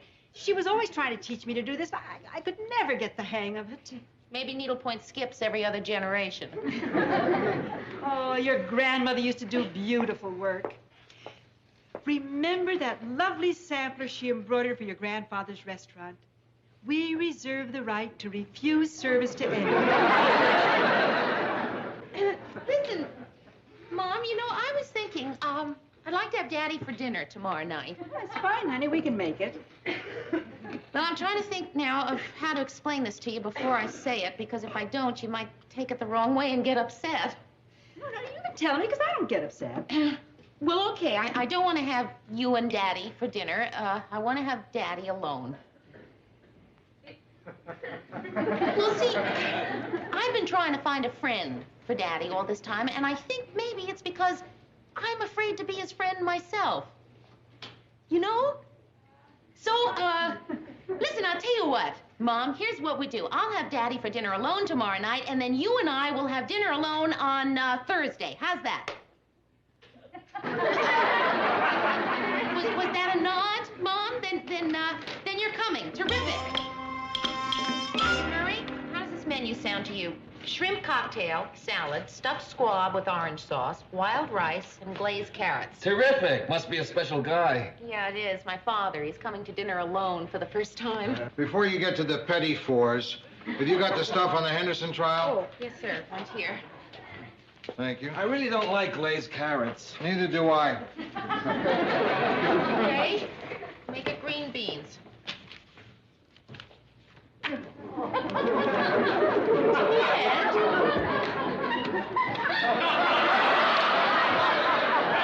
Hi, guys. Ted, are you all right? Well, that's what I'm trying to find out. I just came back from my physical. Wait a second. It's coming to me. It's disgusting, but it's coming to me. Old clothes, needs a shave, back pains. I've got it. Ted, you went to the free clinic for your physical, didn't you? Yeah. You know, I had to wait 3 hours. And all they did was tell me I didn't have a drug problem or a social disease. Yeah, that's a tacky thing to do. Why? We pay for it with our tax. No, we don't. It's paid for by private donations. Oh. Well, I gave money to someone in the street once. Could have been for that.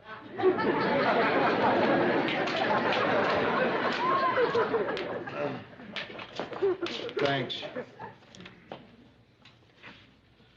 It's nice having your father to dinner.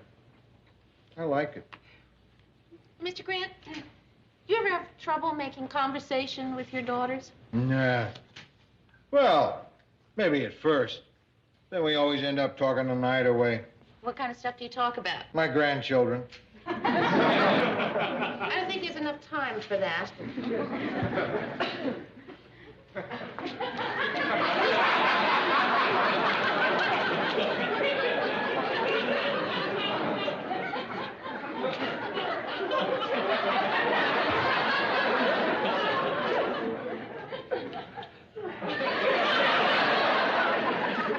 Ted, your shoe's untied. Hiya, Dottie. Hey, we really look great, huh? Yeah, well, looks like it's just gonna be us girls tonight. Listen, I thought we could, have a couple of drinks, dinner, see a movie. Oh, terrific. Where? How about on a plane to Paris? Oh. Where's Daddy? Oh, he's downstairs parking. He'll be right up. Say, Rhoda, could I meet you upstairs in a couple of minutes? After I talk to Mary? Oh, I get it. Oh, I am quick. You want me to leave, right? What do you want to talk to me about? Well, honey, I'm just afraid it's going to be so hard for you tonight. Oh, gosh. I wish there was something I could do to make it a wonderful, fun evening for both of you. I've got it. I'll stay. Listen, Mom, we'll be just fine. Well, it's going to be awful quiet around here. Your father's not a talkative man. We'll talk. Oh, I'd like to see that. Oh, come on. You've been talking to him for years. Yeah, but it just never bothers me when he doesn't answer. Hi, Mary. Hi, Daddy. Well, guess I just better get going. Have a nice time, you two. You too, Mom. Right. Night, Dottie. Goodbye, dear. You gonna stay? She won't let me.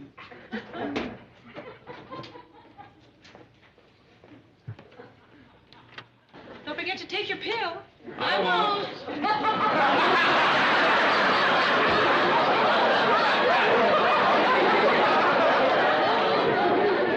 Well, Daddy, this is terrific having a whole evening to spend with you. Uh-huh. What's this all about?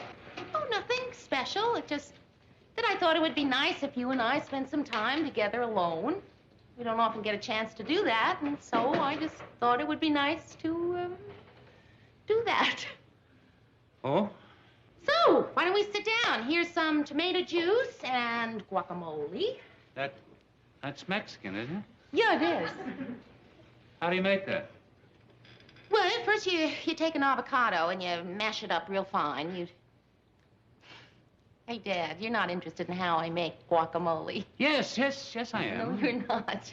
You're just saying that to make conversation. We don't have to talk about guacamole to make conversation. We got lots to talk about.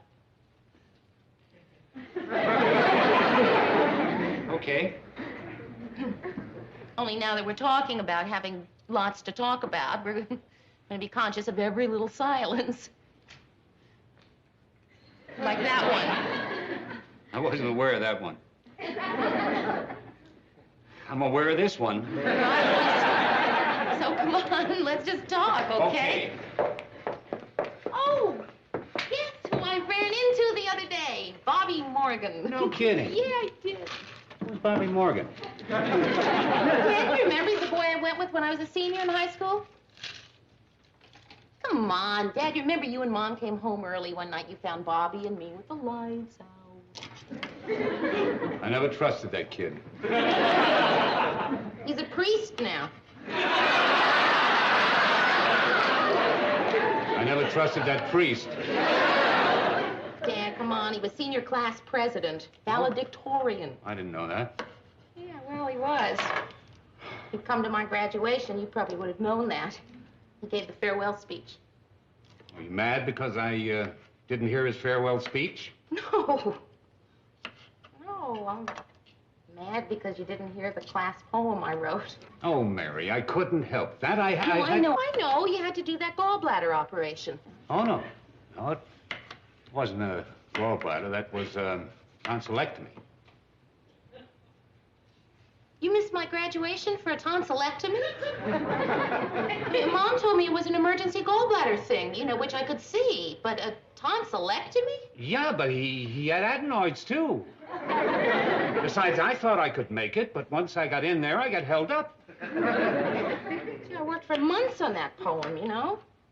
I mean, some people thought it was pretty good. So did I. Oh, come on, Dad. You didn't even hear it. Oh? So here's to the halls of wisdom to which we say goodbye. We'll never be the same again, so farewell, Roseburg High. How'd you know that? I was listening outside your door when you were practicing. Did you like it? I remembered it, didn't I? Well, why'd you wait till now to say something? I mean, why didn't you tell me then? Oh. What happened? No, I just cut myself. It's okay. It's just a tiny one. Come on, let me look at it. No. When you were a little girl, you wouldn't let me look when you cut yourself. I was always afraid you'd stitch it up. Come on. You don't cry when you cut your finger anymore? No. What does make you cry? Oh, mostly dumb things. Belly bandages? Yeah, I keep a few in here. I cut myself a lot. No, I never could handle these things. Here. Mary?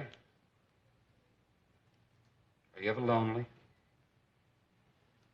No, not too often, Daddy. I have a good life. I'm glad. Because I'm sorry about your graduation. Anything else I missed. I love you, baby. Well, it isn't always dumb things that make me cry. There, that should be all right. Careful how you handle knives. Hey, Daddy, Hmm? you bandaged the wrong finger.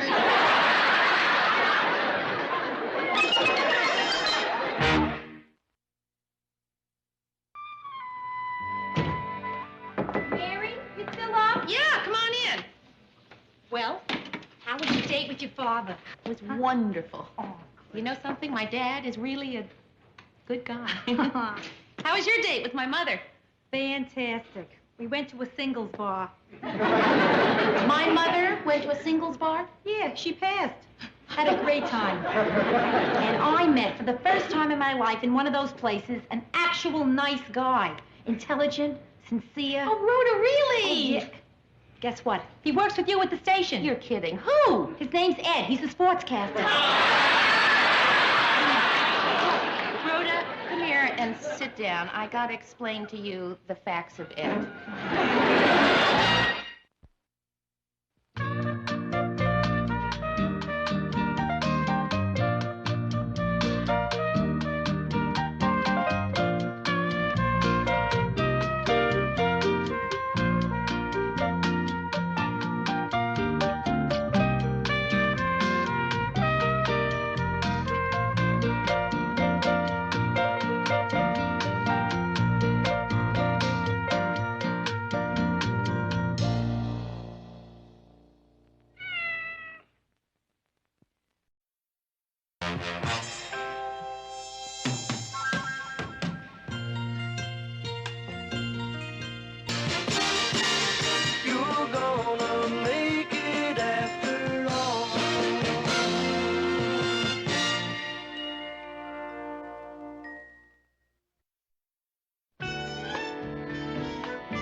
Yeah. It's smart, it says it, and it's you. Thank you.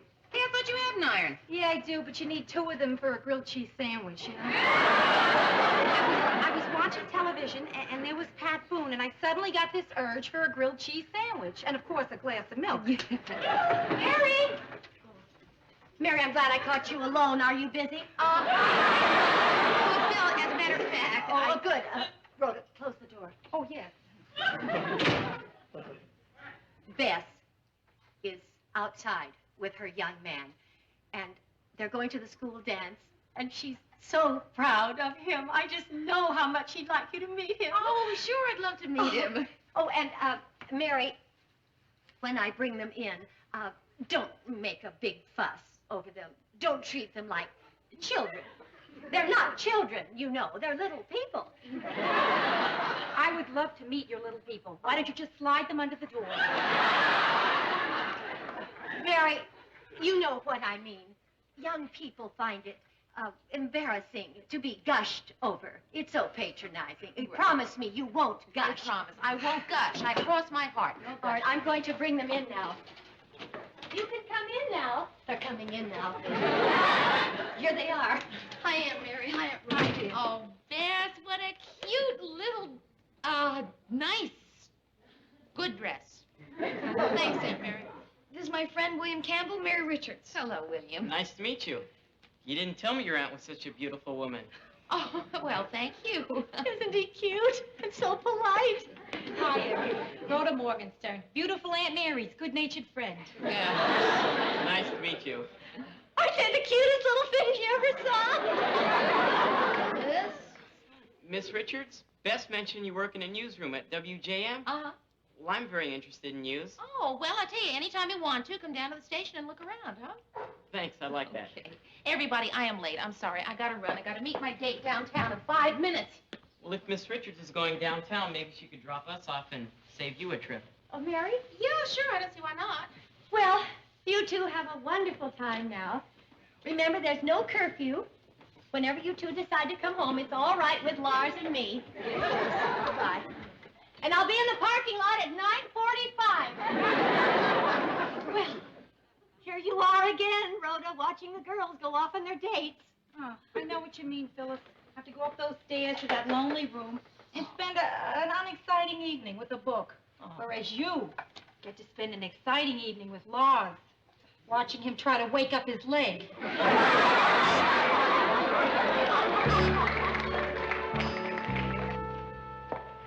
Good morning. Well, good morning. Remember you told me I could come down to the newsroom and look around? Yeah, right, I did. It's just that I didn't expect to see you so soon. You really look beautiful this morning. Well, thank you. Don't you have school today? Nope, they let me off. Well, I'm going to do a story for the school paper, you know, all about television news programs. Uh-huh. So they let me off. Oh, well. Well, this is the newsroom. Oh, not much going on right now. Did you have a nice time last night? Yeah, it was okay. You know, I don't think it was right of your date to have you meet him like that. I mean, I may be old-fashioned, but the right thing to do would have been to pick you up at your apartment. You know, I couldn't agree with you more. Guess we're both old-fashioned, huh? Yeah, I guess. That guy you were out with last night, did you see him a lot? No. Boy, you really do an in-depth interview, don't you? Morning, Mayor. Hi, Murray. Coffee's ready. Ah, terrific.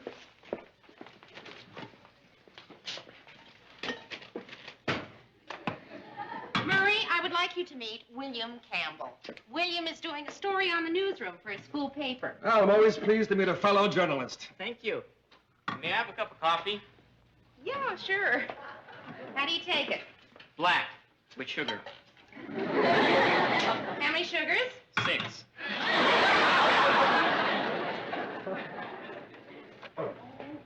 Thank you. Oh. Now what are you going to do? Now, what am I going to do? I guess I'm going to sharpen a pencil. You know, you really could learn a lot from Murray about news writing. I mean, around here, news writing is one of the most important jobs. That's right. If it weren't for me, people would turn on the 6 o'clock news, see a grown man with a silly look on his face saying, "Good evening, I'm... Hi, guys. Oh, hi, Sonny. Any fresh coffee? Yeah, Ted, I'll get you some. Sit down, Miss Richards. I'll get it. Well, thanks. Cute kid. How many sugars do you take? 6. Ted, I'd like you to meet William Campbell. William's doing a story on the newsroom for his school paper. Oh, really? Well, pleased to meet you, Bill. I hope you don't mind my calling you Bill. No. Good. Well, Bill, it all started in a 5,000-watt radio station in Fresno, California. You! Me? Yeah, you, kid, in my office. Mr. Grant. Not now, Mary. I'll wait till you finish with your meeting, Bill.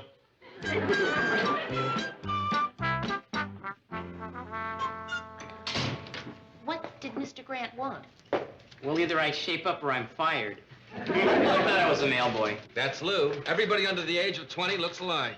Mary, will you handle this? Yes, sir. Mail! Sorry, I'm late.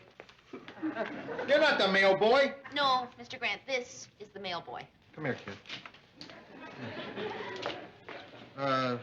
Listen, about that in there, about what I said, you know, if I sounded a little tough, well, that was because, here's a buck. Anyway, the turning point in my career came one night when I heard the lonely clickety-clack of the railway train. It seemed to be saying to me over and over, "Go into television, go into television." And then the train said, "And you'll be bad, and you'll be bad,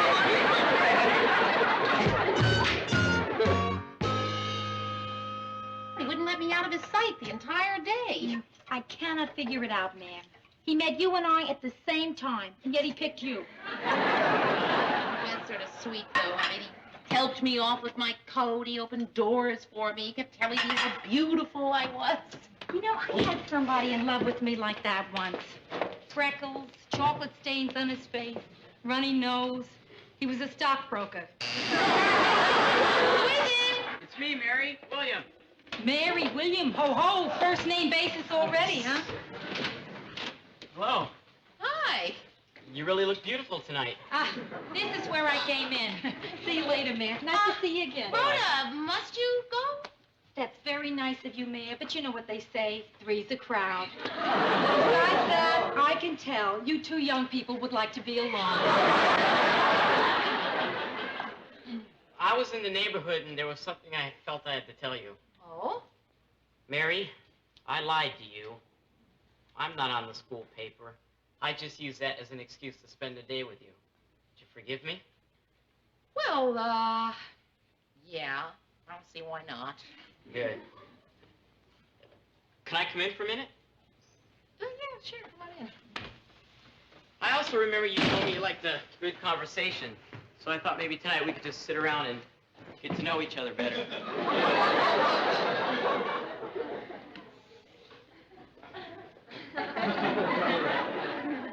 Cigarette?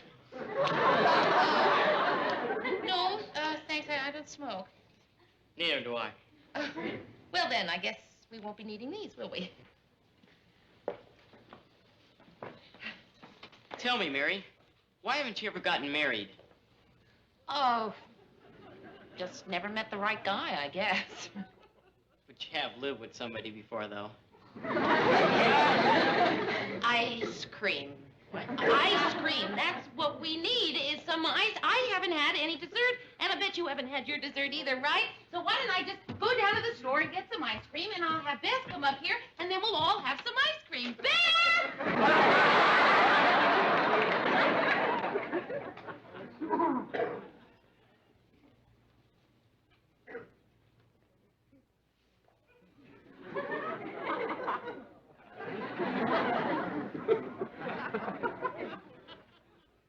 Hi, and Mary told me you're up here. How come you weren't in school today? I didn't feel like going. Bess, sit down. There's something we have to talk about. What we have to talk about. Bess, I like you. Thanks. I like you too. Only there's somebody I've met that I like better, and I don't think we ought to go out with each other anymore. I know who it is. It's that new girl, isn't it? Carmela Corcione. The one with the big sweaters. You're never gonna get it by taking wild guesses. Is she in our homeroom? No, she's not in our homeroom. Is she in our class? No. Is she older? Yes. Does she have brown hair? Yes. Is she in the 10th grade? 10th grade. No. Dory Daniels. No. Does she go to our school? No. Do I know her? Yes. Older. Doesn't go to our school. Brown hair. William, what are you doing in Aunt Mary's apartment? Nothing. I was just talking to her. You have 8 questions left. It's Aunt Mary, isn't it? Yes. It's Mary. You know something? You're really bananas. We don't think so. Aunt Mary is past 30, and she's taller than you are. I don't think height should be a barrier if 2 people like each other. Aunt Mary doesn't like you. You're a kid. You're really bananas, you know that? There's nothing you can do about it. Oh, no? Well, Mr. Bananas, I can tell your mother. Ice cream, everybody, the flavor of the month, orange marmalade. No, thank you, Aunt Mary. I don't feel very much like ice cream. What's the matter with Bess? I think she's upset. What's wrong? I told her about us.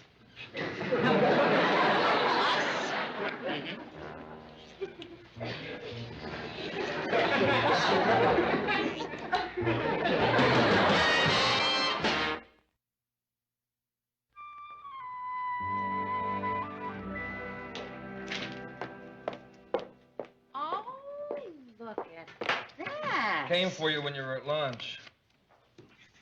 Oh, look at that. They're from William. Oh, you mean that nice kid who was writing that story for his school paper? He's not on his school paper. Oh. Who's not on the school paper? That nice kid who was here yesterday. What? The one I spent 4 hours with telling my whole life story to? I'm going to report him to his school. Who sent the flowers? The nice kid. Well, if he thinks I'm going to forgive him just because he sent me flowers. He sent the flowers to me. See, he's got kind of a crush on me. Oh, what am I gonna do? I don't want to hurt his feelings. He's such a sweet boy. Say, Mayor, I was watching a rerun of Ozzie and Harriet the other night, and Ricky had the same problem. Oh? He fell in love with his high school English teacher. Ozzie took him into his den. You know that den that he had? Ozzie told him, he said, Ricky, in this world, when you cheat, you're only cheating yourself. Ricky was cheating with his high school English teacher?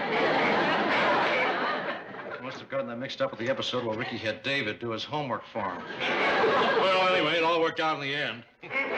Of course, I don't think it'll be so easy for you, Mayor. That's right, Mayor.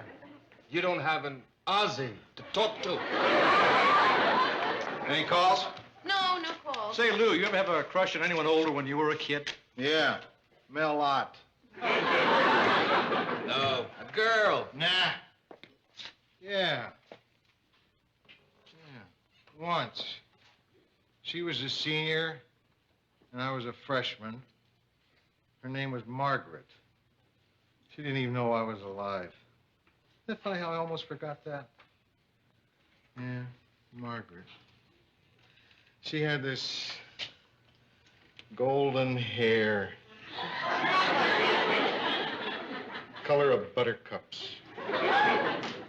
And eyes as clear and blue as a fresh mountain lake. She had the best rear end I ever saw. So firm you could crack an egg on it.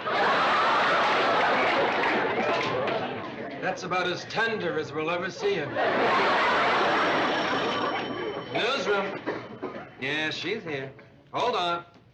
Is it? Mm-hmm. Do you date anyone else who calls me, sir? Hello, William. Yes, it's me. Uh-huh. Well, William, I really don't think that we Lunch? Well, all right. I think maybe it is a good idea for us to have a talk. All right, fine. See you then. Goodbye. Mary's got a boyfriend. Mary's got a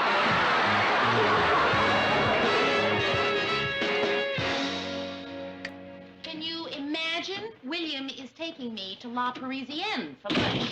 Well, it's not that expensive, Mayor. You know what kind of place it is? Out front, they have this big sign that says, over 2 million escargots sold. Well, I just figured that lunch was as good a place as any to get this whole thing cleared up. Yeah. Are you expecting someone? Uh-uh. You don't suppose it's him? Worse, it's her.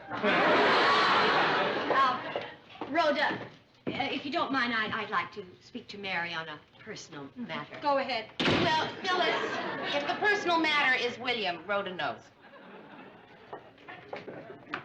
Mary, I came here tonight to assure you, before this trivial situation gets blown up out of all proportion, that you have nothing to feel guilty about. In fact, Bess and Lars and I all agree that it is really the best thing that could have happened. What's the best thing that could have happened? That William chose you over Bess. Oh, Phyllis, come on now. Is that the face of the other woman? Rhoda, speak not of what you know not of. After all, Mary, you may be the first rival Bess ever had, but you're certainly not going to be the last. Phyllis, I am not Bess's rival. I think Lars said it for all of us when he said to Bess, Bess, you get over it. Of course, he meant so much more than that.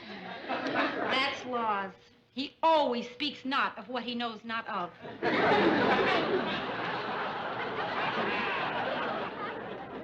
I had a rather similar experience in high school. There was this boy that I liked very much. And then there was this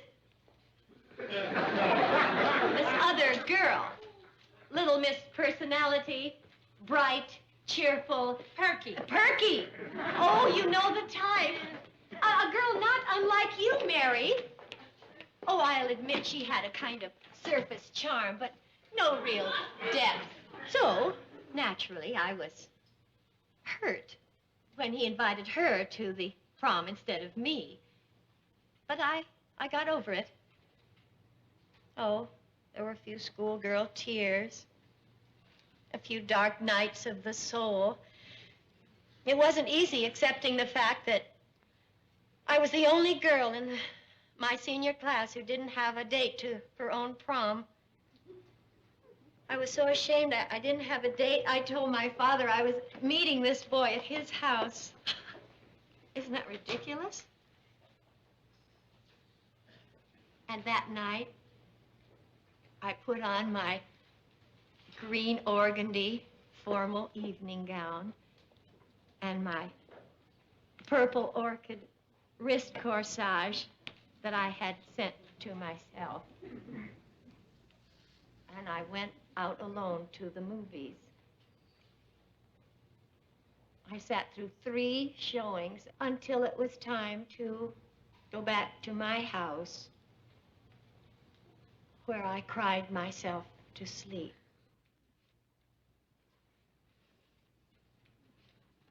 Well, sure was fun talking about it. Sort of a catharsis, you might say. I feel like a million. I'll see you later. I gotta go wash my hair.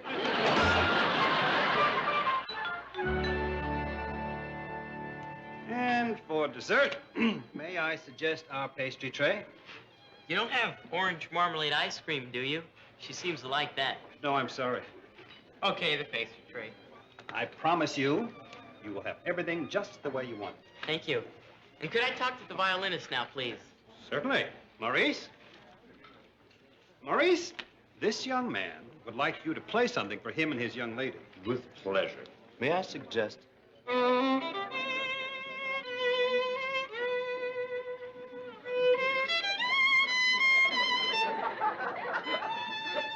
Yeah, that'll be great. Here. Thank you.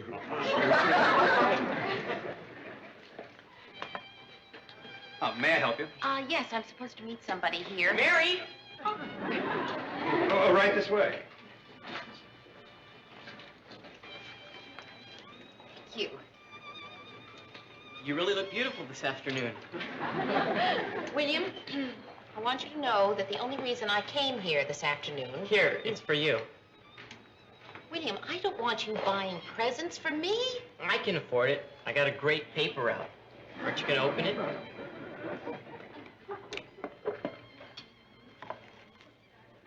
Oh, William, look. That. It's beautiful. Thank you. It's not real gold. Oh, Shall I help you put it on? sure. Mary, is it too late to ask you to the movies Saturday night? William, I cannot go to the movies with you. Friday? No. Monday? I'm usually not allowed on school nights. William, no. It's Bess, isn't it? Just because you're friends with Bess, you don't want to go out with me. It has nothing to do with Bess. Is there somebody else? William, there doesn't have to be somebody else. William, doesn't it bother you that I am 15 years older than you are? Well, I try not to think about that part. Well, you're going to have to. What difference does it make what people say? William, it's just not going to work. Why? Because.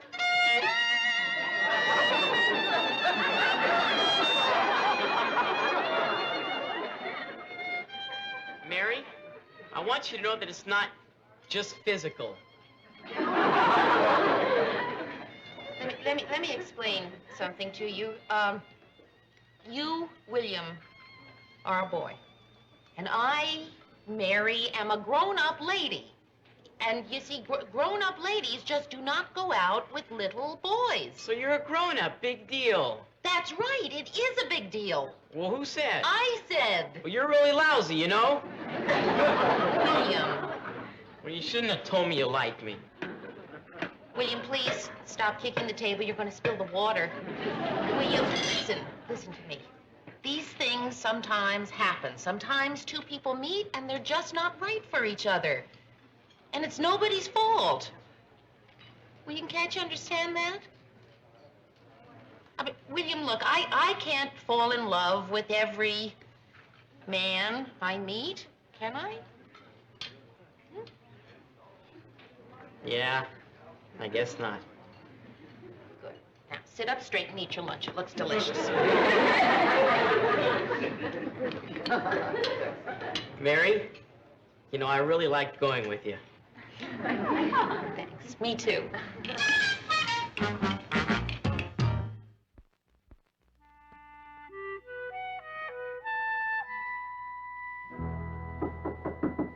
Who is it? It's me, Beth. Come on in. Aunt Mary, I'd like you to meet Roger Henshaw. Roger, this is Mary Richards. Hi, Roger. Hello. We're going to the movies. Oh, great. Hope you have a wonderful time. We better get going now. Okay. It was nice meeting you, Roger, and I hope I'll see you again with Bess sometime. Okay, bye. Bye-bye. Bye. Aunt Mary. What? He didn't even notice you. Great.